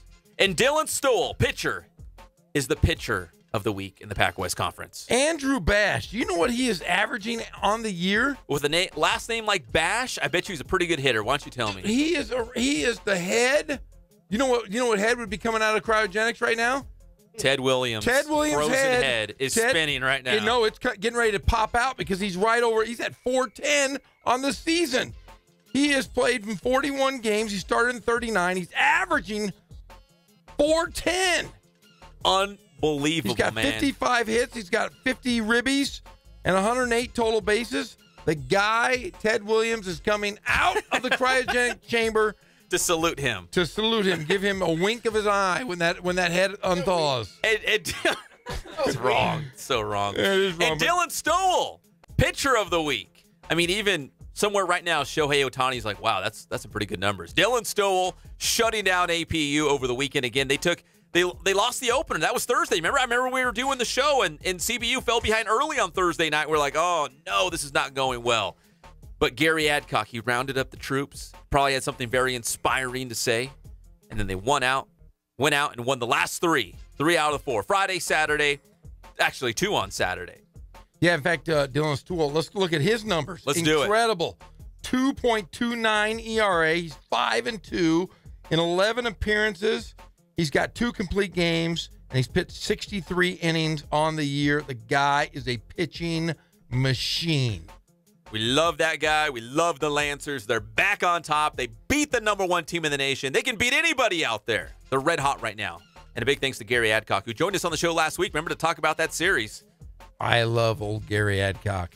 Mini Jeff Gorham, as they call him around CBU. Well, they got 2 more. They've got 2 more series, and I think they could lock it up pretty good here. They've got the Academy of the Art with it. They're just mimes, so they just fake like they're playing baseball. They just paint. They just sculpt. Paint. But a lot of mimes. Draw. Mimes. That's their biggest major. Lots of mimes. That's their big major. That's their big major. They do like forestry. They also do like environmental engineering and mimes. Yeah, you got to hide in a box for about a week and a half. But they're playing at Riverside starting tomorrow. They go tomorrow and Wednesday. They're going to do a doubleheader at 4 and 7, and then they finish up the series with the Academy of the Art on Thursday. Then they go out to Dixie State next Tuesday and finish up before they hit the Division II West Regional. Dixie State, that would be a big series. Dixie State's always pretty good. That's kind of I know APU, because of proximity, is their rival, but Dixie State has really turned into their other rival. Dixie State's pretty good at a lot of different things. Softball, men's basketball, baseball here, so good rivalry there. All right, we come back here on the Inland Sports Show on Fox Sports IE 1350 AM. We got the latest on the Dodgers, the latest on the Halos, and Shohei Ohtani's next start. We got those details. We'll be back. It's the one and only Inland Sports Show on Fox Sports IE 1350 AM.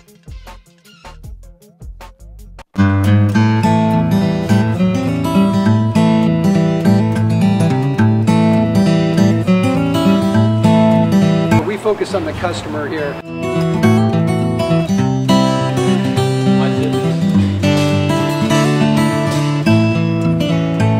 Believe it or not, that is the biggest thing for customers on an oil change. They just want the convenience of coming in, driving in, getting it done, and driving out.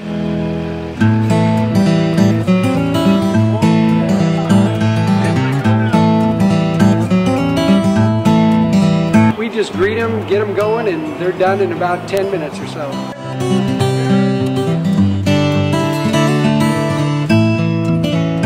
We don't push any sales on them. We do the oil change, and I think that's what sets us apart is our customer service.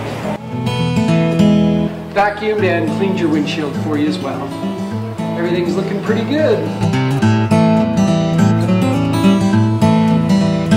You come into us one time, believe me, we'll spoil you and you'll be ready to come back the next time.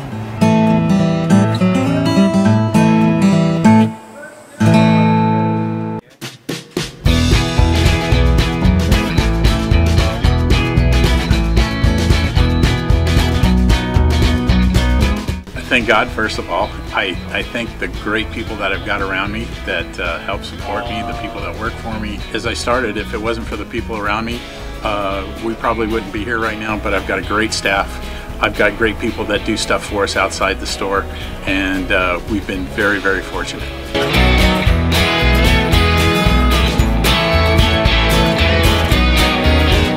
Our service is impeccable, and we just keep trying to get better every year. We can do online stuff for your teams, as well as, like I said, the screen printing, the embroidery. We also have 3 women that do extra sewing for us, like tackle tool on uniforms, or the bling or rhinestones for different shirts for the ladies. That's why we have certain racks just for certain schools, and the fun about that is that it turns into other schools that may come in here that aren't as close, that we can do stuff for them as well. We've had very, very good customers throughout the years, and it's just been a blast.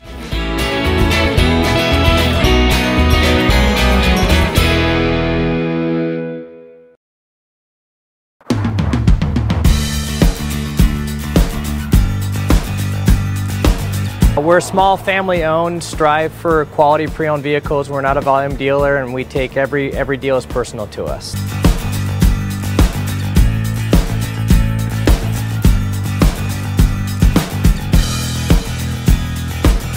We're a low-stress environment. We're not a pressure sales house. If you want to shop us, you're more than welcome to shop us. We have, like I said, great rates, competitive financing, a lot of one-owner, clean Carfax, clean title vehicles. As you see, we have Carfax everywhere. That's most important to us, to educate our customers before they make a purchase.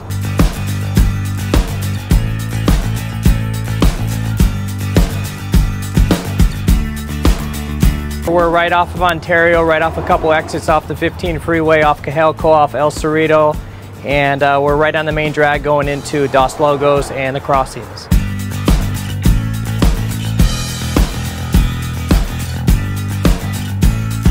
We have great financing, we have great lenders that we're using. We do buy, sell, trade, cash for your car. Whatever we need to do to help accommodate the customer, that's what we're here for.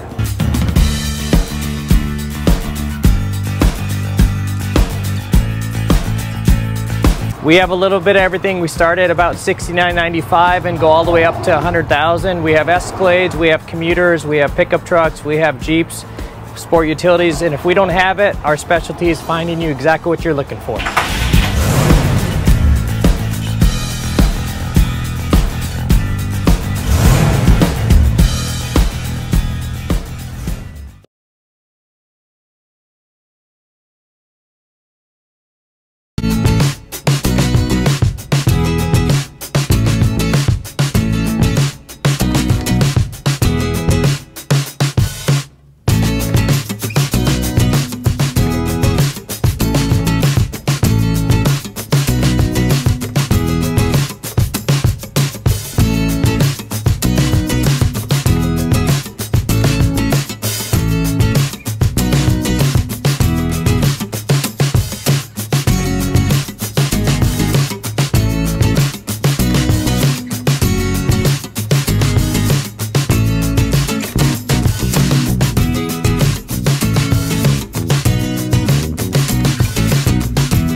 Hi. Is Grandma there? No, she's getting her hair done.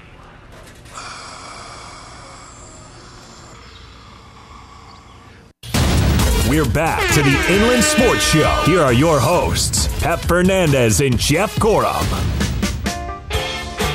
Hey, welcome back to the the Inland Sports Show on Fox Sports IE 1350 AM. I get the feeling that Cullen doesn't even pay attention to us anymore. Like we're a study hall. Like Cullen comes in here to our studio, and it's like, oh, great, he's coming to help out. It's like, what are you doing, Cullen? Homework. Taking a test. Yeah, he just shows up. I don't know why he's here anymore. I was going to give him a Rev softball shirt. No. He's just, what are you working on right now, Cullen? Yell it out real loud so we can all hear it. Jazz, exactly. Jazz hands. Jazz hands. Come on. He shows up. He shows up here and doesn't even want to talk to us or hang out with us during commercials. No. He's like your son over there in the corner. Do some homework and then drive home. That was like a young Pep. Friday night, everyone's out, hanging out, downtown Arcata. I was in the library studying. You weren't either. Media law, broadcast, script writing. I wanted to ask you about that. You bring up this media law stuff all the time. What was media law? Or do we want to save this? Because I really do want to know what media law is. It was just a big book and things I don't even remember. So there's laws. Slander, libel, study cases that were, journalists were taken to court and the outcome. But it was nonsense. The only good thing that came out of it was my first job.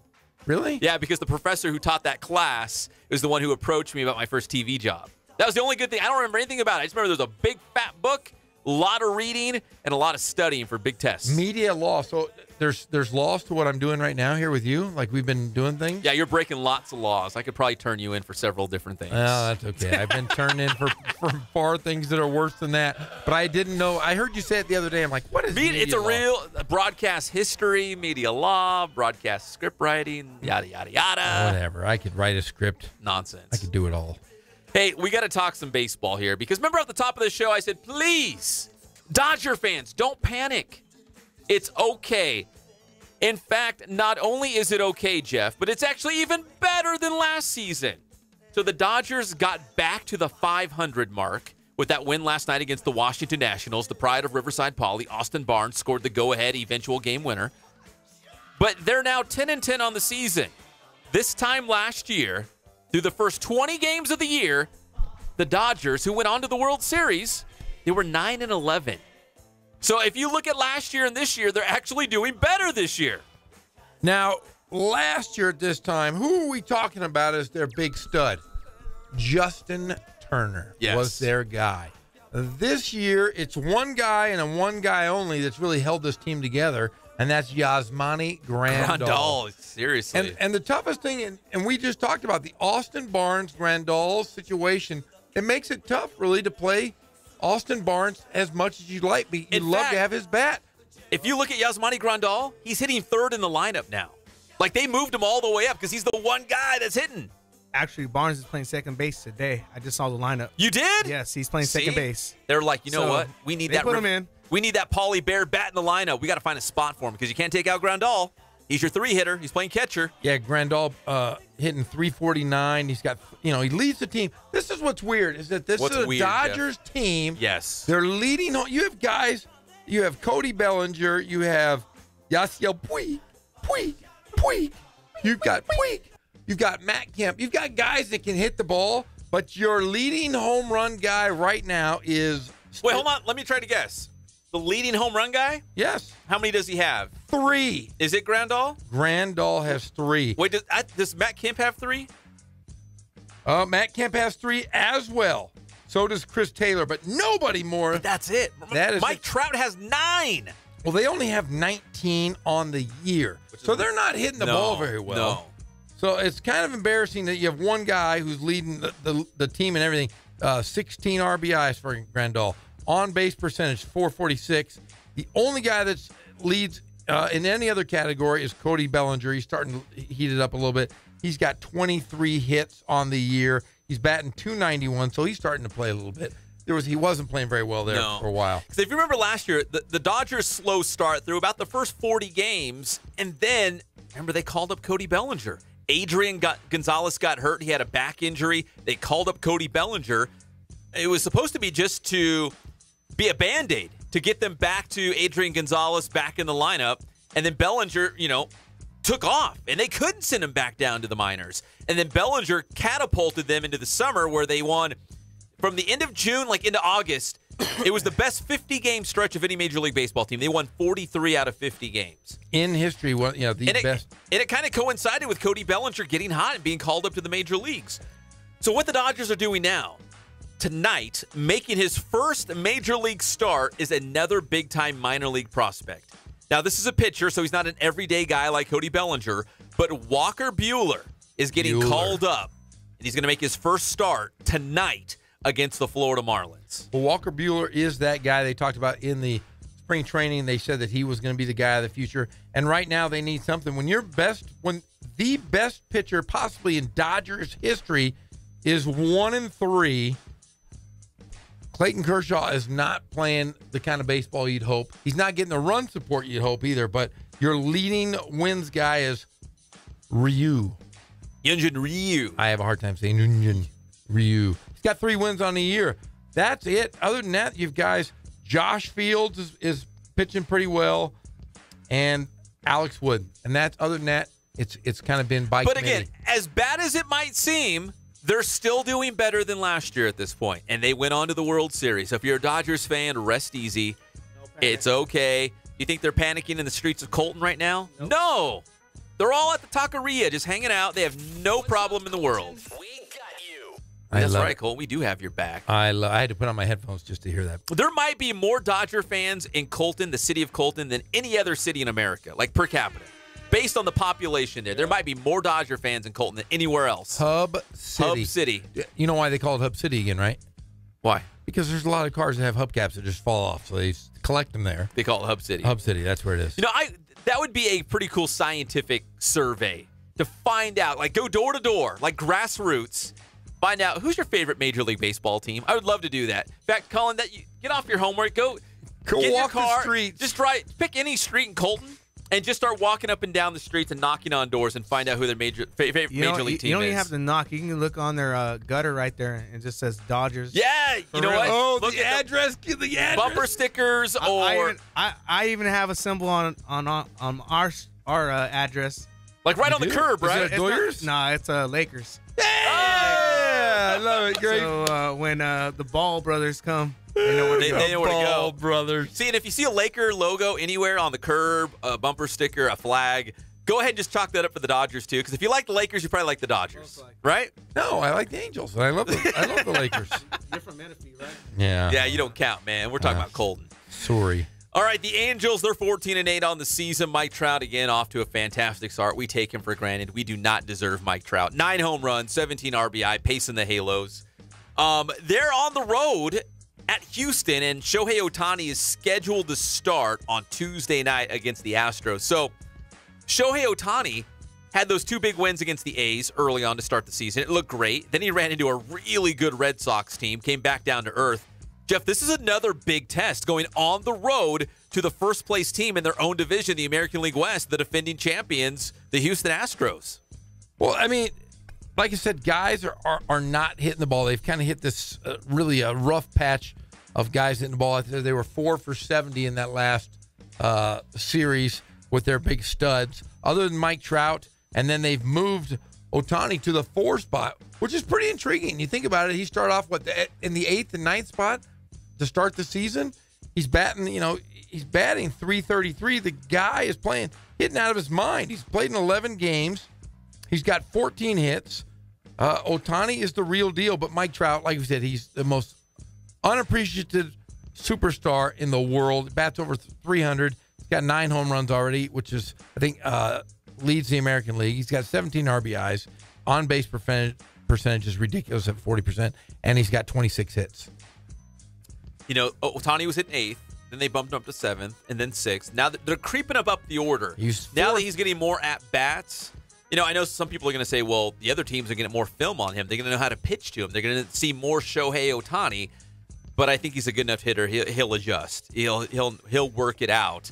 And again, as a left-handed hitter, that's always a tough out in the middle of that lineup. So you got Mike Trout from the right side. You got Shohei Ohtani from the left side. That's a pretty good 1-2 punch. Although last time I checked, Mike Trout was hitting 2nd. And that's kind of a trend in baseball right now. You take your best player and you hit them 2nd in the lineup. I used to always think it was like the 3 or 4 hitter. Like the leadoff man, he's your steals guy. He has high average, he has steals. Your 3 hitter, high average, he's going to move guys around. 4 is your home run hitter. 5 is your RBI guy. That's my old school, baseball senses. That's what it tells me. But now we're kind of living in a different era where your leadoff guy doesn't necessarily have to be that speedster with stolen bases. Who was it Aaron Judge? Like there was some guy hitting leadoff the other day. And Chris Davis of the Orioles, who's a big-time home run hitter and RBI guy. They have him hitting leadoff. They're trying to get the best hitters on your team more at bats. That's why they have Mike Trout so high up in the order. Well, you look at the cybernetics or whatever they call. What are they? Sabermetrics. The sabermetrics or whatever the heck they're calling it.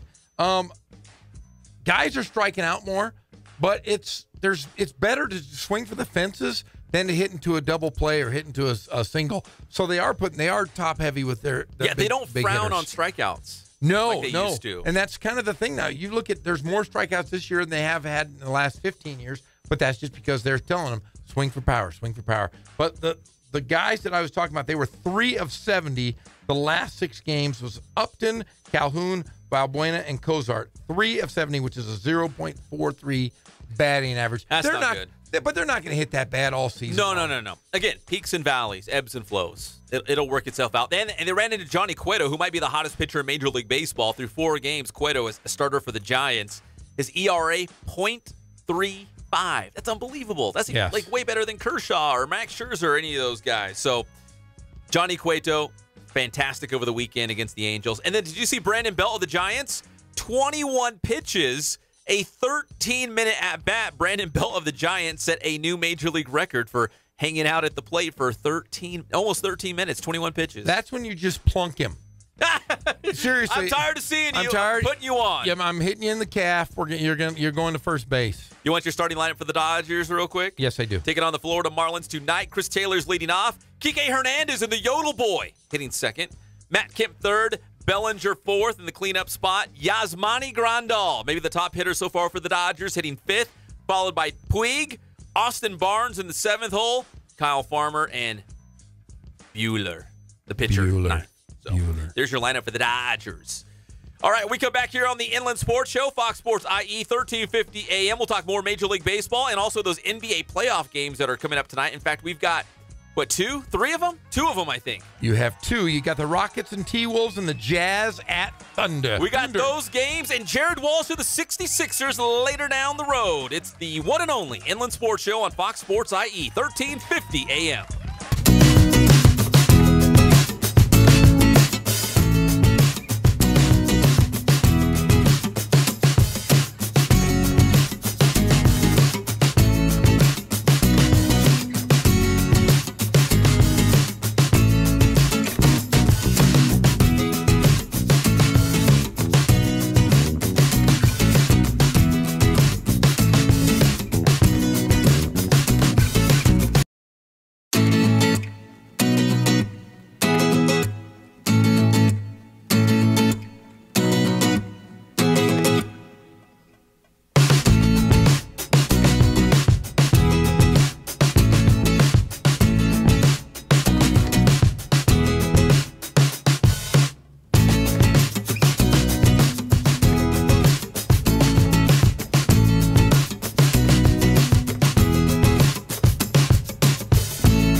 easy and they're slow and they make me sad to look at. You can start with large Marge. Marge, can you come in here, please? No, Margie's not fat. She's pregnant. We're back to the Inland Sports Show. Here are your hosts, Pep Fernandez and Jeff Gorham.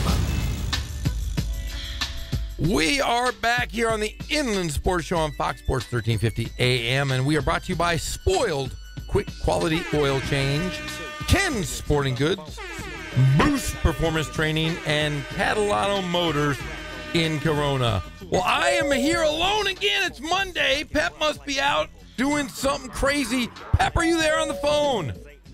I'm always on the phone looking over everything. Well, we are now in studio. I have nothing but ding-dongs in here with me now. I got Cullen. I've got Kono. Kono's sitting right next to me. He looks like a child.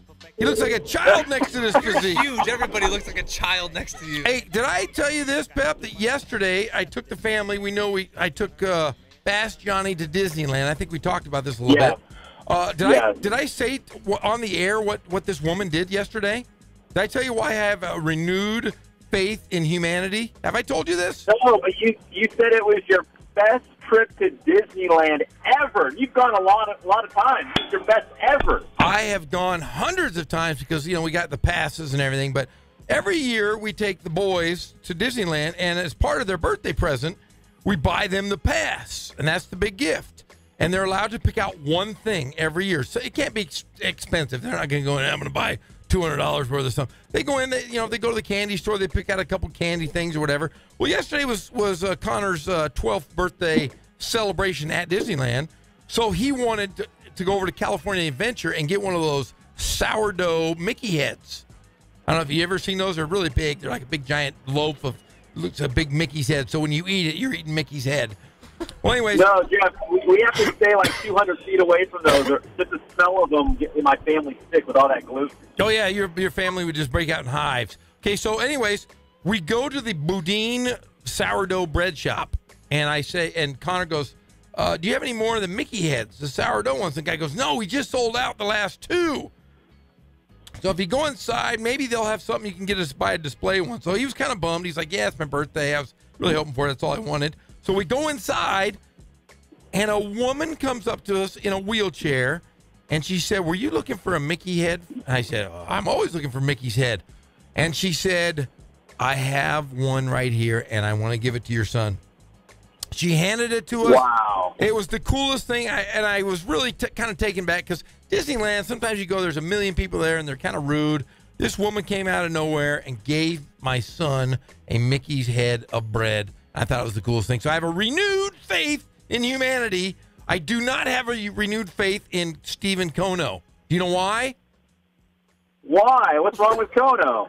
I was all excited. I noticed that it was Jim Dandy Day or whatever it was. What was it called, Kono? Officially Dapper Day. Dapper Day at Disneyland. You know what Dapper Day is, Pep?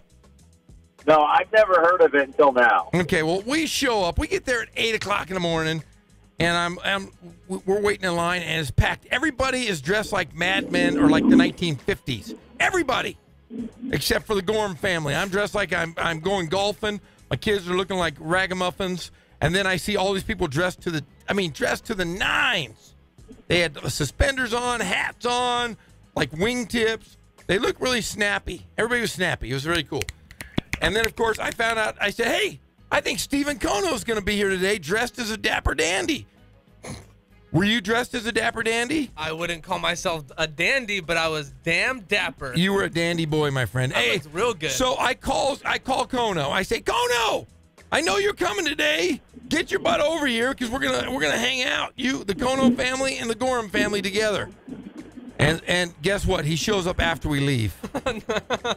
Oh, perfect timing. Yeah, nice job, Kono. But I did see a picture of Kono. He was wearing black, all black. He had a hat on, and he had red suspenders, like a red thing on his hat. He had red shoes on, and his girlfriend looked like Minnie Mouse. That's right. She was very cute. She's way too cute for the Kono. Way too cute. Have you ever met her? Have I met her? Yeah. Have you ever met the lady Kono? No, she's very elusive. Yeah, I didn't even know she existed until I saw a picture of her yesterday. But yeah, she's far too cute. And my wife goes, man, she's really cute. She's about 1.5 feet taller than him. I think it was the heels. It has to be a personality. Kono's got a great personality. But Pep, what are you doing tonight? Why are you out in the Inland Empire? Oh, we're going to start our IEMG League Champion show. In fact, we've got a couple of them. We had one last Monday night. We've got another one tonight where the IMG TV, which is based in San Bernardino, they like to recognize and celebrate any of the winter sports teams that won league titles. So they do it every season. So they have a fall league champion show, a winter league champion show, and then we'll do another one for the spring league champions, probably like in June. But it's pretty cool to celebrate the league champions, and we've got a bunch more teams coming into the TV studio tonight to do that one. Now, who's on the docket for tonight, if you're allowed to say? Holy smokes. I think we got Cajon boys basketball. We got Cajon girls water polo.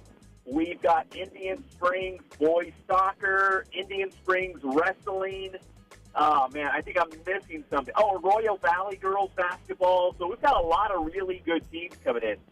Well, there's one thing that we really haven't talked about so much on the show. What happened last week is a player from the Inland Empire that you're might see tonight, Deshaun Washington out of Cajon High School, is playing for LeVar Ball and the JBA. Yes, in fact, our boy, the Merman, Randy Murray, we love that guy, the head coach at Cajon High School. They're going to be on the show tonight. I don't know which players exactly that Coach Murray's bringing, but Deshaun Washington could be one of them. So if he's there, Jeff, I'll try to get him on our show because we would like to talk to him about this. You know what's also ironic, now that you bring this up, I saw on Twitter today that, the JBA, the Big Baller League or whatever they're calling it, they're having tryouts around the country. And I can't remember what city it was, but there's a guy named Isom Butler who played at Centennial High School in Corona, I think not this past season, but the season before. He also is playing on one of these JBA teams. I forget which city, but he also made it. I saw that as well. I believe that they was somewhere in Texas because I know that they were in Houston, and that is where Deshaun Washington is going to play for. He was one of 7 players selected for the JBA Houston Ballers, and it looks like he might be coached by Ed O'Bannon, of all people. Yeah, this is uncharted territory for a lot of different reasons, but it's going to be interesting to see how these high school players or some of these kids maybe who are at a year out of high school, maybe they're at a JC, but they want to get into pro basketball, and they feel like this is the avenue that can open up some doors. I mean, Deshaun Washington, great player at Cajon High School. He could probably go play college somewhere, but he went to one of these tryouts for the JBA, I think they're calling it, and he made it. I think you said it was one of the Texas ones. I think it was Houston, I think was what you said. So, I mean, he's going to give it a shot. So, I mean, I'd be curious to see, his reasoning behind it and, why he elected to go this path as opposed to just going the traditional college route, which he's certainly good enough to. But he went to one of these tryouts, he made the team, and now he's about to turn pro. Yeah, in fact, you mentioned Centennial graduate Isom Butler. He is playing for the Atlanta squad of the JBA by the Big Baller brand. So the 2016 Centennial graduate, Isom Butler, is playing. Well, so we got 2 local guys playing, one playing in Houston, one in Atlanta. Yeah, and and this JBA, at least at first glance, looks like it's going to be different from the NBA D-League for the simple fact that the JBA, their players are going to be really young. It looks like they're going to be 18, maybe 19 years old. They're going to be really young players across the board. The D-League is more like guys who have played professional for a while, or they went to 4 years of college, and now they're entering the D-League, so they're like 22, 23, 24. They're a little bit older, a little bit longer in their basketball career. So it looks like the JBA is going to feature a lot of younger players. So I wouldn't be surprised to see more high school kids, maybe more junior college kids, try to go this route. And I'm not going to say it's like cutting corners to try to go pro, but it's more of a direct route to professional basketball. But again, this is uncharted waters. We haven't seen this before, so we don't know exactly how this is going to play out. Will this be a positive, or will this be something that's a flash in the pan and it's just going to go away? I have no idea. That's why I'd be curious to talk to Deshaun Washington I think he's a great kid. He comes from a great family. I would just like to know, just from a journalistic standpoint, what was his reasoning in making this decision? Well, yeah, I mean, you got to hope. We always want our local guys to do well. Butler and Washington, both very good high school players.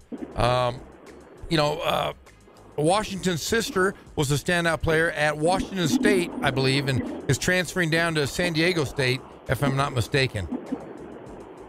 Yeah, his sister was probably one of the greatest high school players I have ever personally covered. She's probably top 2 or 3 that I've ever covered. She was unbelievable. So, and the dad, he was the girls basketball coach at Cajon High School this past season. So, I mean, he comes from great stock. It's a great basketball family and very nice. I mean, great people as well. So I'm curious how this all played out. And, if we can get Deshaun Washington on the Inland Sports Show, we'll do it. Well, that would be great. I hope we can get him on shortly. So if you talk to him tonight, maybe hit up with him and we can get him on the show. Another quick question. I know we have the county clash that they've had for the last few weeks in San Bernardino. Is that going to happen this week as well?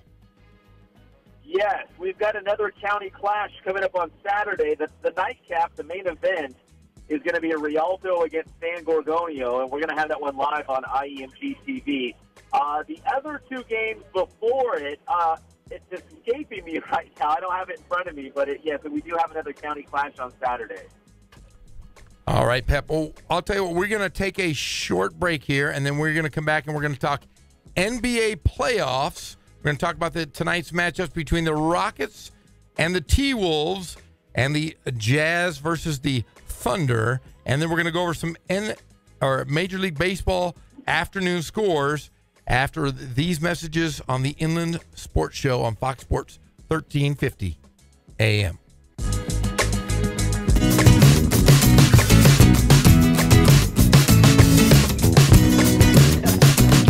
The way I talk.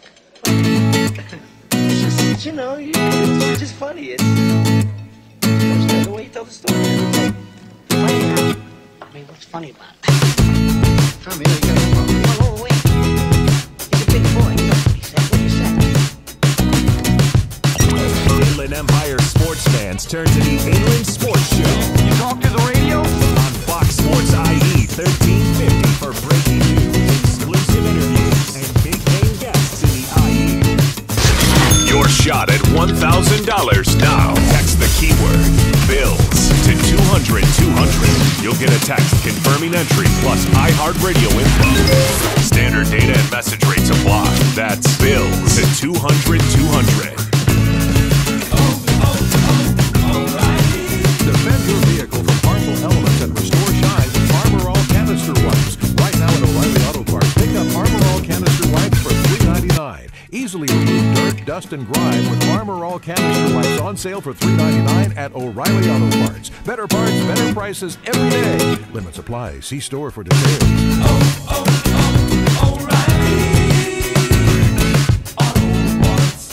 Why do people with good credit buy cars from Paul Blanco's Good Car Company? Because when banks compete, you can get a rate under 3.9% on pre-owned Hondas, Toyota, Chevy, Nissan, Ford, or Kia.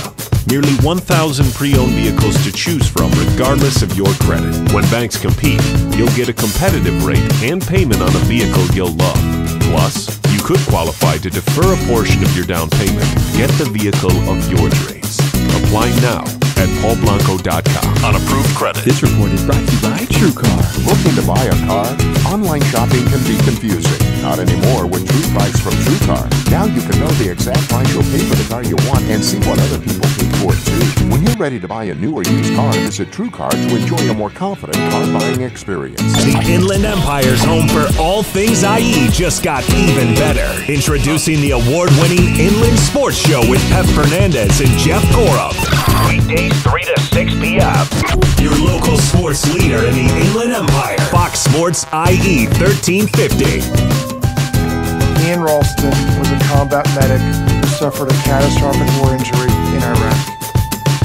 When I met Ian for the first time, I knew we had to do everything we could to get him every benefit he's earned to live as normal life as possible. And we did. He needed an accessible house. We got that grant, and a van for his wheelchair to get him there. My name is Jason Stevenson, and I work for Paralyzed Veterans of America. America's most seriously injured veterans getting all the care and benefits they've earned, thanks to Paralyzed Veterans of America. For over 65 years, Paralyzed Veterans of America has helped hundreds of thousands of veterans, and their service is free to all veterans and their families. Paralyzed Veterans of America, changing lives, building futures. To learn more, visit pva.org. A public service message from Paralyzed Veterans of America. People are always looking to invest in a good opportunity. So what if you could invest in the future of kids, like a stock? Not the kind of stock that's about making money, but a stock for social change, called Better Futures. With your investment, it helps students like me go to college. My name is Charles, and I'm your dividend. Invest in better futures with UNCF. Visit uncf.org/invest. A mind is a terrible thing to waste, but a wonderful thing to invest in. Brought to you by UNCF and the Ad Council. Every 20 seconds, another kid drops out of school. If we do nothing, 3.5 million kids won't receive a diploma over the next 4 years. United Way knows that kids who have a caring adult in their life are more likely to make it. And the difference between a dropout and a graduate could be you. Take the pledge to volunteer now at unitedway.org. Brought to you by United Way and the Ad Council. This is a guided meditation on parenting. Find a relaxed position to let go of the time you left your daughter's blouse in the dryer too long and it shrunk 4 sizes, or when you donated her private diary to the public library. Deep breaths. You don't have to be perfect to be a perfect parent. There are thousands of teens in foster care who don't need perfection. They need you. For more information on how you can adopt, visit adoptuskids.org. A public service announcement from the U.S. Department of Health and Human Services, Adopt U.S. Kids, and the Ad Council. Sometimes auto accidents aren't really accidents at all. They are staged, deliberate crashes designed to make it look like it's your fault, when in fact, you're the innocent victim. Staged accidents can be dangerous, even deadly, but the criminals that are behind them are interested in only one thing: money from an insurance claim. They'll take advantage of the situation to claim excessive damage and injuries to the driver and passengers in the other vehicle, sometimes adding passengers who weren't even there to pad the injury claim. If you think that accident was not really an accident at all, protect yourself. Call the police and take pictures of the damage, the people in the other vehicles, the license plate, licenses, and registration. Tell your insurance company that this could have been a staged accident. And whenever you suspect fraud, call us at 1-800-TEL-NICB. That's 1-800-TEL-NICB. A public service message from the National Insurance Crime Bureau. You don't usually get a stock tip from a 16-year-old, but I'm here to tell you about a different kind of stock. It's called Better Futures, a stock for social change that's not about making money. Instead, you invest to help students like me go to college, which ends up making the future better for all of us. My name is Alicia, and I'm your dividend. Invest in better futures with UNCF. Visit uncf.org/invest. A mind is a terrible thing to waste, but a wonderful thing to invest in. Brought to you by UNCF and the Ad Council. This is Mike Linscott, the voice of your Rancho Cucamonga Quakes baseball team, proud affiliate of the Los Angeles Dodgers. Thanks for listening to Fox Sports, home of the Rancho Cucamonga Quakes. We are Fox Sports! You think I like being here alone? Look, Rosie, you're not my wife, all right? Stop We're back to the Inland Sports Show. Here are your hosts, Pep Fernandez and Jeff Gorham.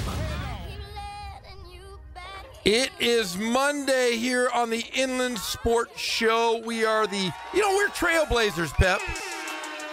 We try to be. I mean, I picture myself in some fur and some leathers and like venturing off into Louisiana Purchase, maybe connecting on the Oregon Trail and really just adventuring westward, discovering and, really putting my name to some things that people will look back in history books and be like, oh, yeah, he was the founding father. I remember that.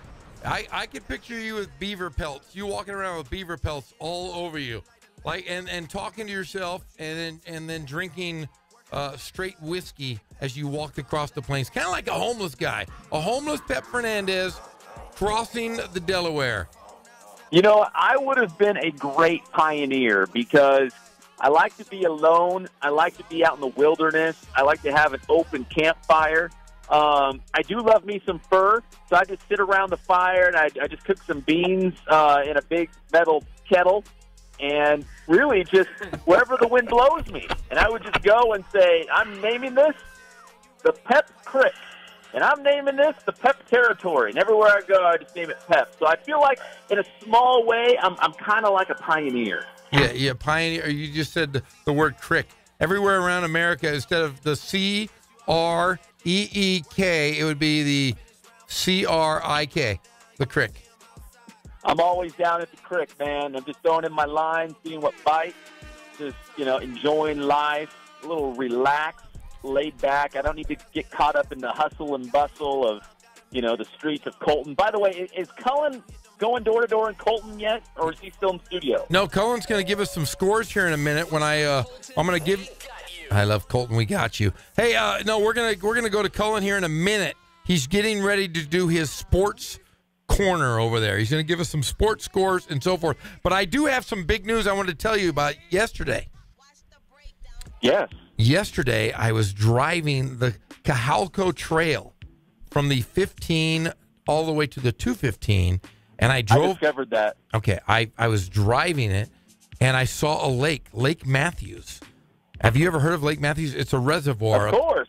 Okay, well, I was the first one on the shores of Lake Matthews. Okay, well, I don't know if you know this, but Lake Matthews has some of the largest catfish in the United States of America. Uh-oh. So, coming back from Disneyland, I saw a big body of water. I saw some broken down trees, and I saw a hole in the fence. And you know what that meant? You know what that meant for me? The catfish were calling for you to noodle them up. The catfish were calling me. I was getting ready for May 26th at Lake Tawakoni on Goody's Landing, and I took the family. We pulled the minivan off the road. We all snuck through the hole in the fence. And I went on. I had my cut-off jean shorts. I went in the water, and I tried my best to noodle. I got a couple of bites, but I had to reach between rocks because there weren't enough fallen hollow logs in the water. Got a couple bites, got a couple injuries in my hand, but the noodling here in Southern California in Riverside was amazing, and I plan on going back sometime this week with a couple friends of mine. See, Jeff, that's where you and I are different. So, like, you love noodling. You like getting there with your bare hands, catching you some catfish. Me, again, as I picture myself as a settler of the Old West, I'm more into fly fishing. I would sit at home and tie woolly buggers, and I'd throw that woolly bugger into the creek, and I'd see if anything came up. The steelhead be perfect, man. They like to really fight that line. That's where you and I are different. I'm more traditional. I love just fishing, tying the woolly bugger, seeing what I can come up with. You just like to get your hands dirty. You cut off your jeans because you can't go noodling in jeans. You wear jean cutoffs. And I just, I don't get it. I appreciate what you do. I just don't get it. Well, I'll tell you what, it's a hidden gem. Anybody that is into noodling, you got to go noodle at Lake Matthews. But before we go any further, we have a sports update from our update desk. The eligible almost sophomore at CBU, the son of Pep Fernandez, Cullen Holt. Cullen, do you have some scores that you can give us? Okay, I put away my homework. I'm here at the update desk. Got some MLB scores for you. Atlanta Braves visiting the Cincinnati Reds, all tied up at 2 in the top of the 6th. Indians at the Orioles, 2-1 Indians right now. Francisco Lindor having a good day out there. Twins visiting the Yankees. All Yankees in that one, 4-0 through 3 innings. Athletics and Rangers going at it. No score in that one as we head to the bottom of the 2nd. Our Angels visiting Konos Astros. Hey. Tyler Skaggs on the bump for the Angels. Bottom of the 1st, no score in that one. Also bottom of the first between the Mariners and the White Sox. And the White Sox already put up 2 runs in the bottom of the 1st.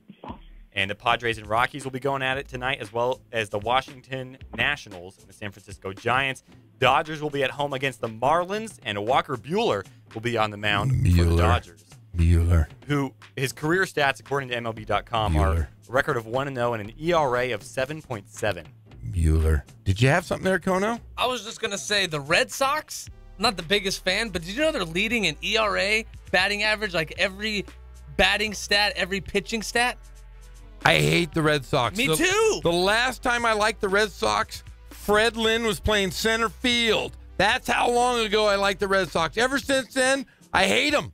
I know Chris Sale. I don't know too many other people on the team. But I didn't know they're destroying every stat in baseball. I have friends of mine that love the Boston Red Sox. I have one of our listeners, Rob Berghorn. Remember Rob, Pep?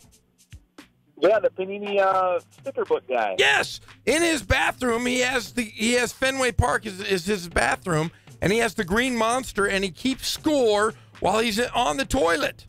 He can actually change the score on a scoreboard in his bathroom at home. Oh, so if he has a high-scoring game, he ate something bad. He ate something real bad, but yeah, our boy Rob Berghorn, a good friend of the show, has the Green Monster in his. I have the Green Monster in my bathroom sometimes, but it's not a wall. Pep, we have some NBA playoffs tonight. A couple big games.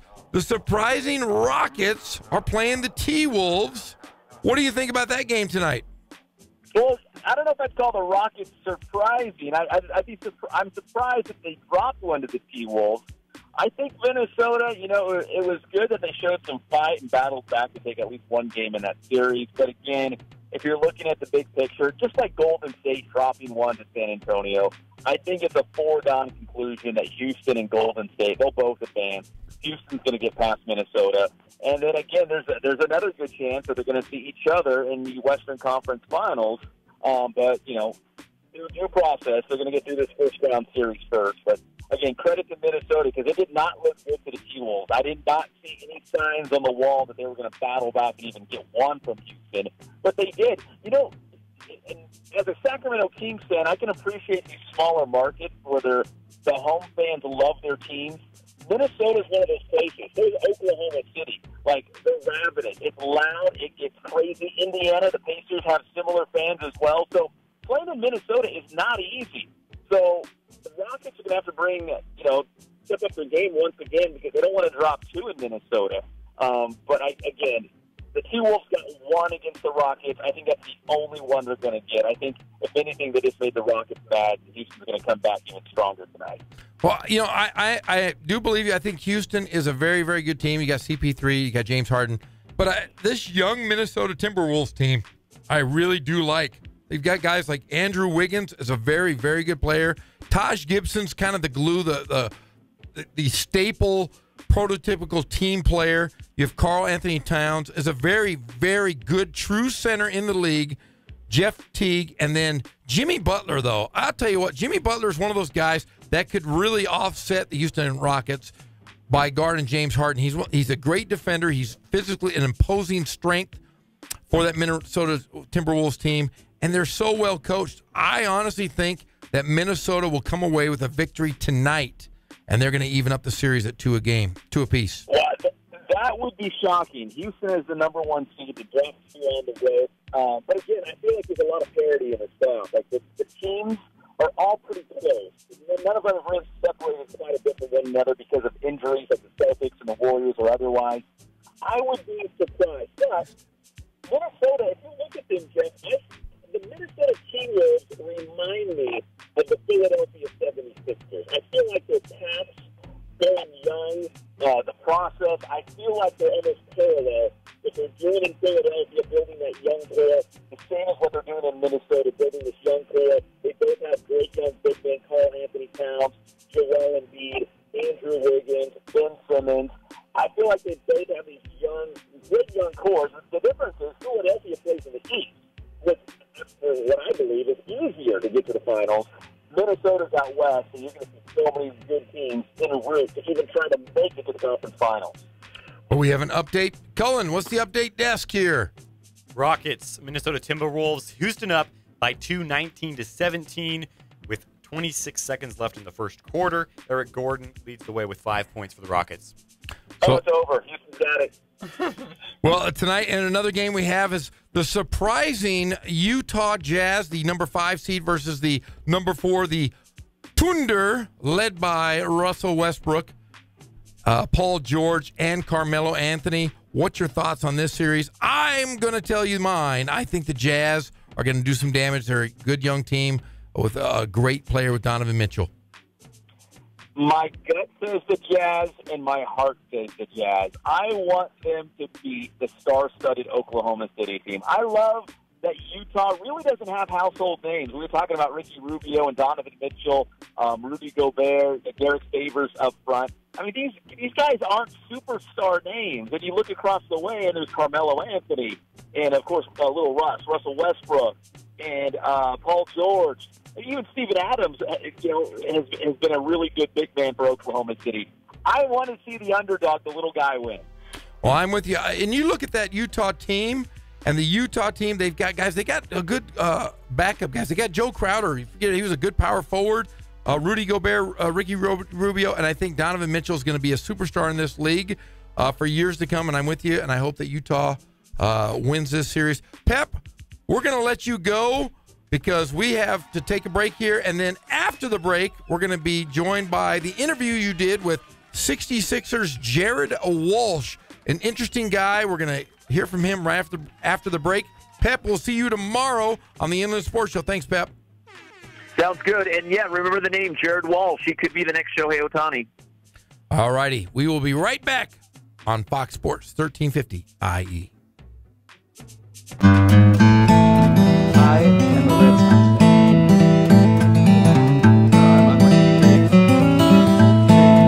fan. We focus on the customer here.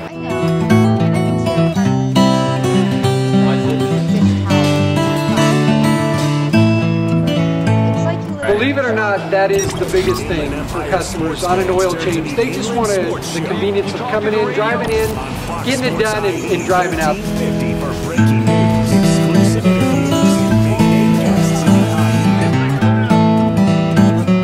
Everyone likes to, we just greet them, get them going, and they're done in about 10 minutes. Scrapbook on the couch, the kitchen counter, and your favorite place to scrapbook, the bedroom. And what could possibly make scrapbooking any better? KY Duration.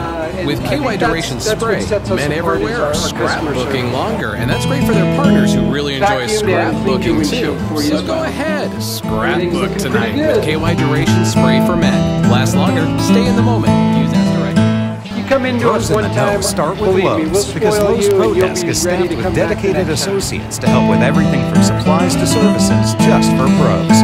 Stop by and see us during Pro Spring Appreciation, April 16th through May 4th, and find out how services like buying in bulk can save you money, or how you can save time ordering online and picking up your order at the Pro Desk. So, Pro, now that you know, let's get started.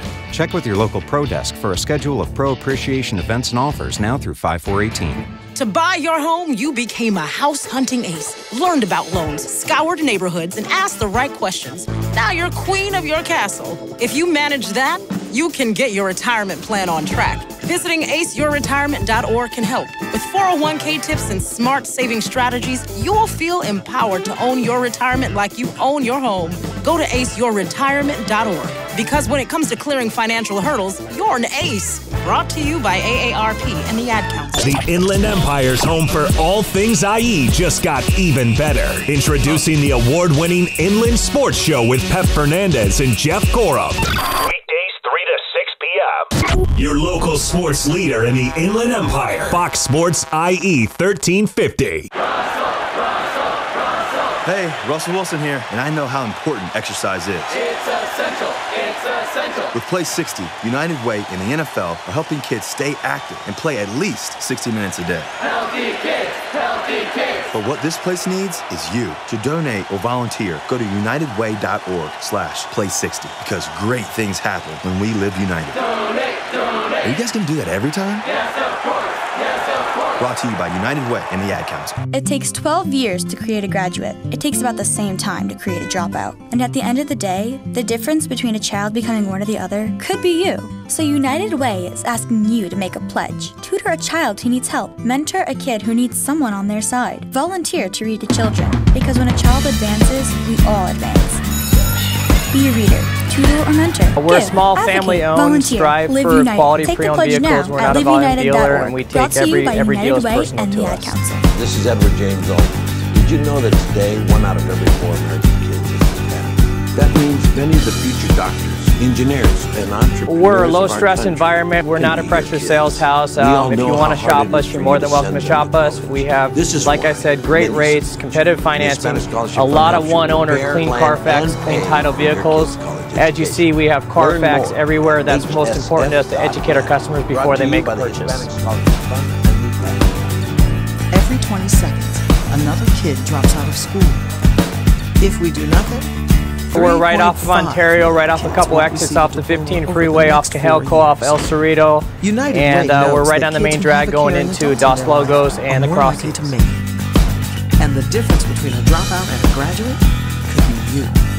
Take the pledge to volunteer now. We have great financing, we have great lenders that we're using, we do buy, sell, trade, cash for your car, whatever we need to do to help accommodate the customer, that's what we're here for. That's not far. What are we going to do? Hike? Sure. Are we there yet?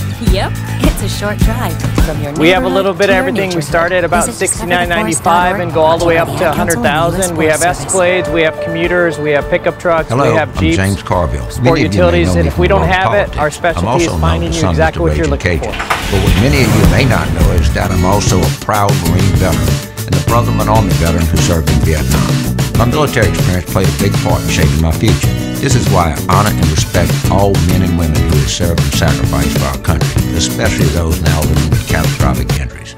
This is also why I'm proud to support the Paralyzed Veterans of America, who for more than 70 years has advocated on behalf of our nation's veterans, from the greatest generation to the latest generation who served in Iraq and Afghanistan, to make sure veterans with spinal cord injuries receive the quality health care, benefits, rehabilitation programs they desperately need and rightfully deserve. Join me in helping our injured veterans. Thank you. Paralyzed Veterans of America, changing lives, building futures. To learn more, visit pva.org. A public service message from Paralyzed Veterans of America. Sometimes auto accidents aren't really accidents at all. They are staged, deliberate crashes designed to make it look like it's your fault, when in fact, you're the innocent victim. Staged accidents can be dangerous, even deadly, but the criminals that are behind them are interested in only one thing: money from an insurance claim. They'll take advantage of the situation to claim excessive damage and injuries to the driver and passengers in the other vehicle, sometimes adding passengers who weren't even there to pad the injury claims. If you think that accident was not really an accident at all, protect yourself. Call the police and take pictures of the damage, the people in the other vehicles, the license plates, licenses, and registrations. Tell your insurance company that this could have been a staged accident.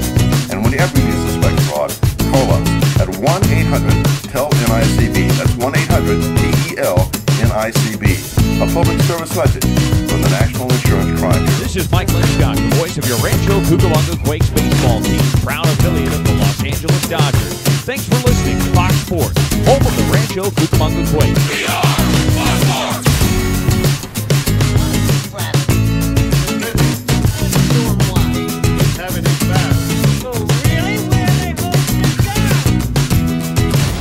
We're back to the Inland Sports Show. Here are your hosts, Pep Fernandez and Jeff Gorham. And welcome back to the one and only Inland Sports Show on Fox Sports IE, 1350 AM. We're out here at San Manuel Stadium catching up with 66ers slugger Jared Walsh, who's also pretty good on the mound, we're finding out. Shohei Ohtani. And welcome back to the one and only system here in San Bernardino with Inland Empire. 1350 AM. Did you pitch growing up here at San Manuel Stadium catching up with 66ers slugger Jared Walsh, who's also pretty good on the mound, we're finding out.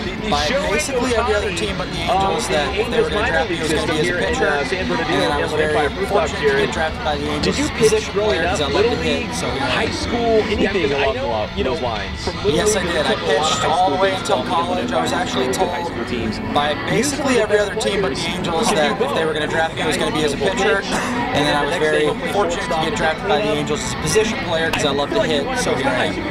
Yeah, because I know, from Little League, and we cover a lot of high school baseball in the Inland Empire, and there's some really good high school teams.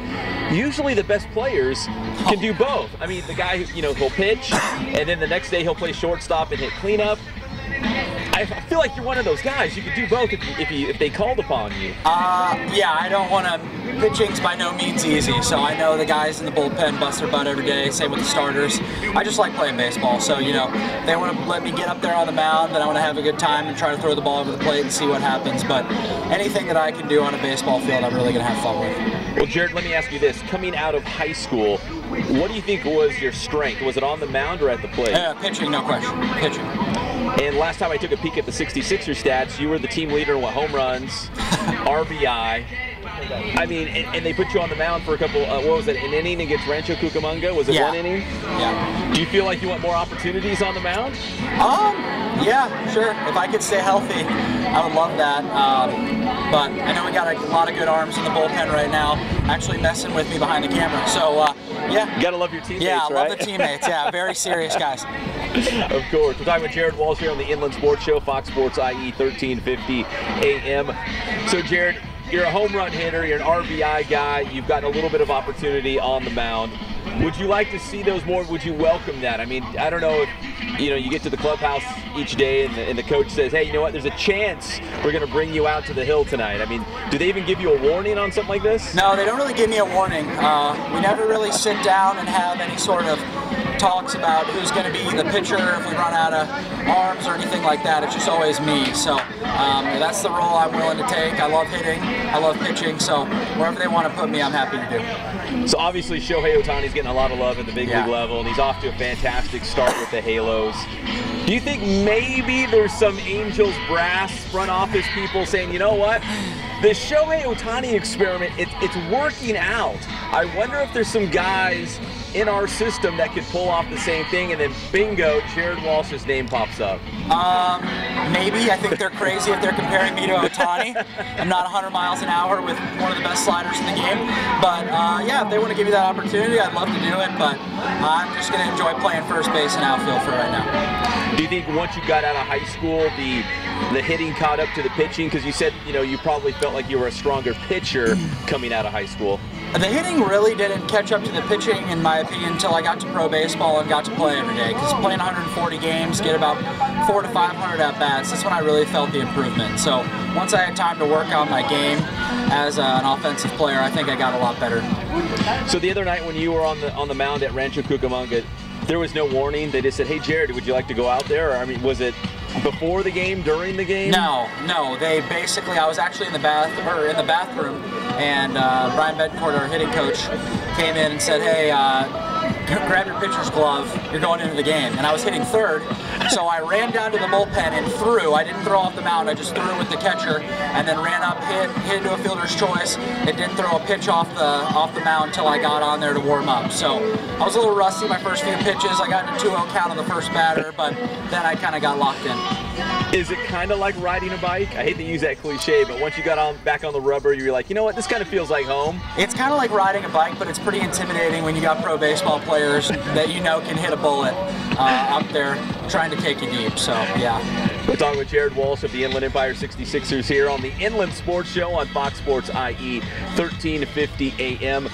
So at any point in spring training, did you throw? At any point in a 66ers workout, did you throw off the mound? Nothing. No. I'll mess around, throw curveballs during warm-ups a little bit to the infielders, but outside of that, no.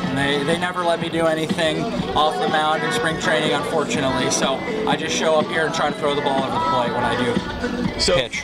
You toss that inning, you come back to the dugout. What was kind of the response from your teammates and the coaches?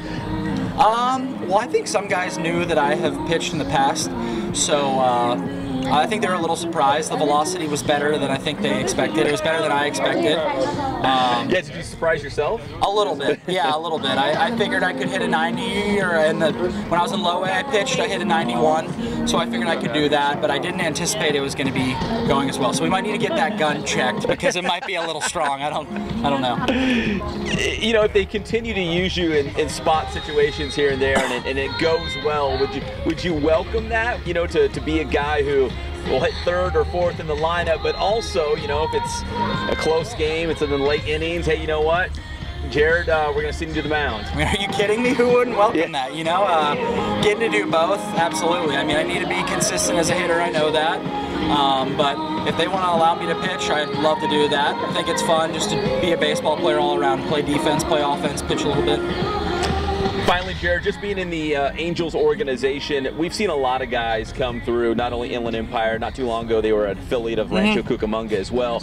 A lot of great players go through the system. You know, do you feel fortunate, I guess I'm trying to say, to be in the Angels organization where they groom guys, and you see a lot of these guys, make their way up through each rung of the minor league levels to make it to the big leagues? Yeah, I love the Angels. They really let us be ourselves, kind of let us go out there and play and learn, and don't put too much pressure on us, so we go out there and kind of make adjustments day by day. But yeah, been a ton of really good players to come through here, so hopefully I can add to that list of big leaguers that have played in the Cal League. All right, that's Jared Walsh of the Inland Empire 66ers. The next Shohei Ohtani. No. You're like, slow your roll. Hold on, pump your brakes. Pump your brakes just a little bit. Jared, we appreciate it. Thank you for joining us on the show. Thanks for having me. All right, we'll be right back. It's the one and only Inland Sports Show on Fox Sports IE, 1350 AM.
Want to hear the most annoying sound in the world?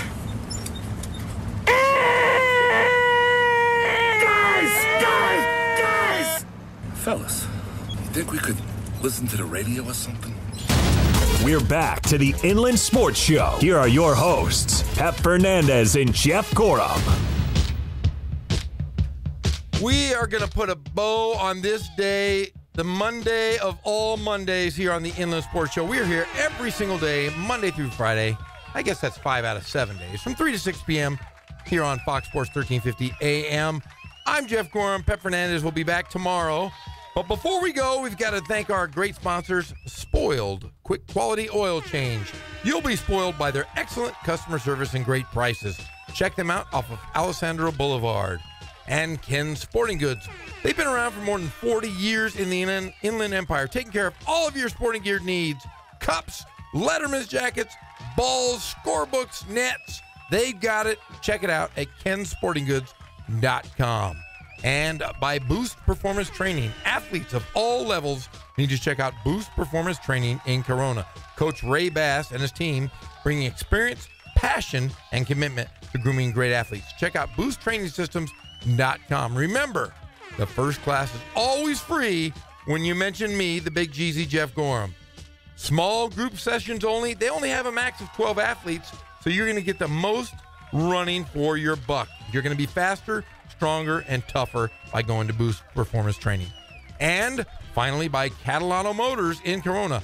Buy, trade, finance a new-to-you car or truck. You have high expectations when buying a car? Let Catalano Motors meet and exceed those goals. Committed to excellence, it's Catalano Motors, located off of Temescal Canyon Road in Corona. If you'd like to sponsor an Inland Sports Show broadcast, send us an email at inlandsportsshow@gmail.com. Well, Greg, we're out of here, Cullen and Kono. I'm Jeff Gorham. We will see you tomorrow at 3 o'clock on the Inland Sports Show on Fox Sports 1350 AM. Good night.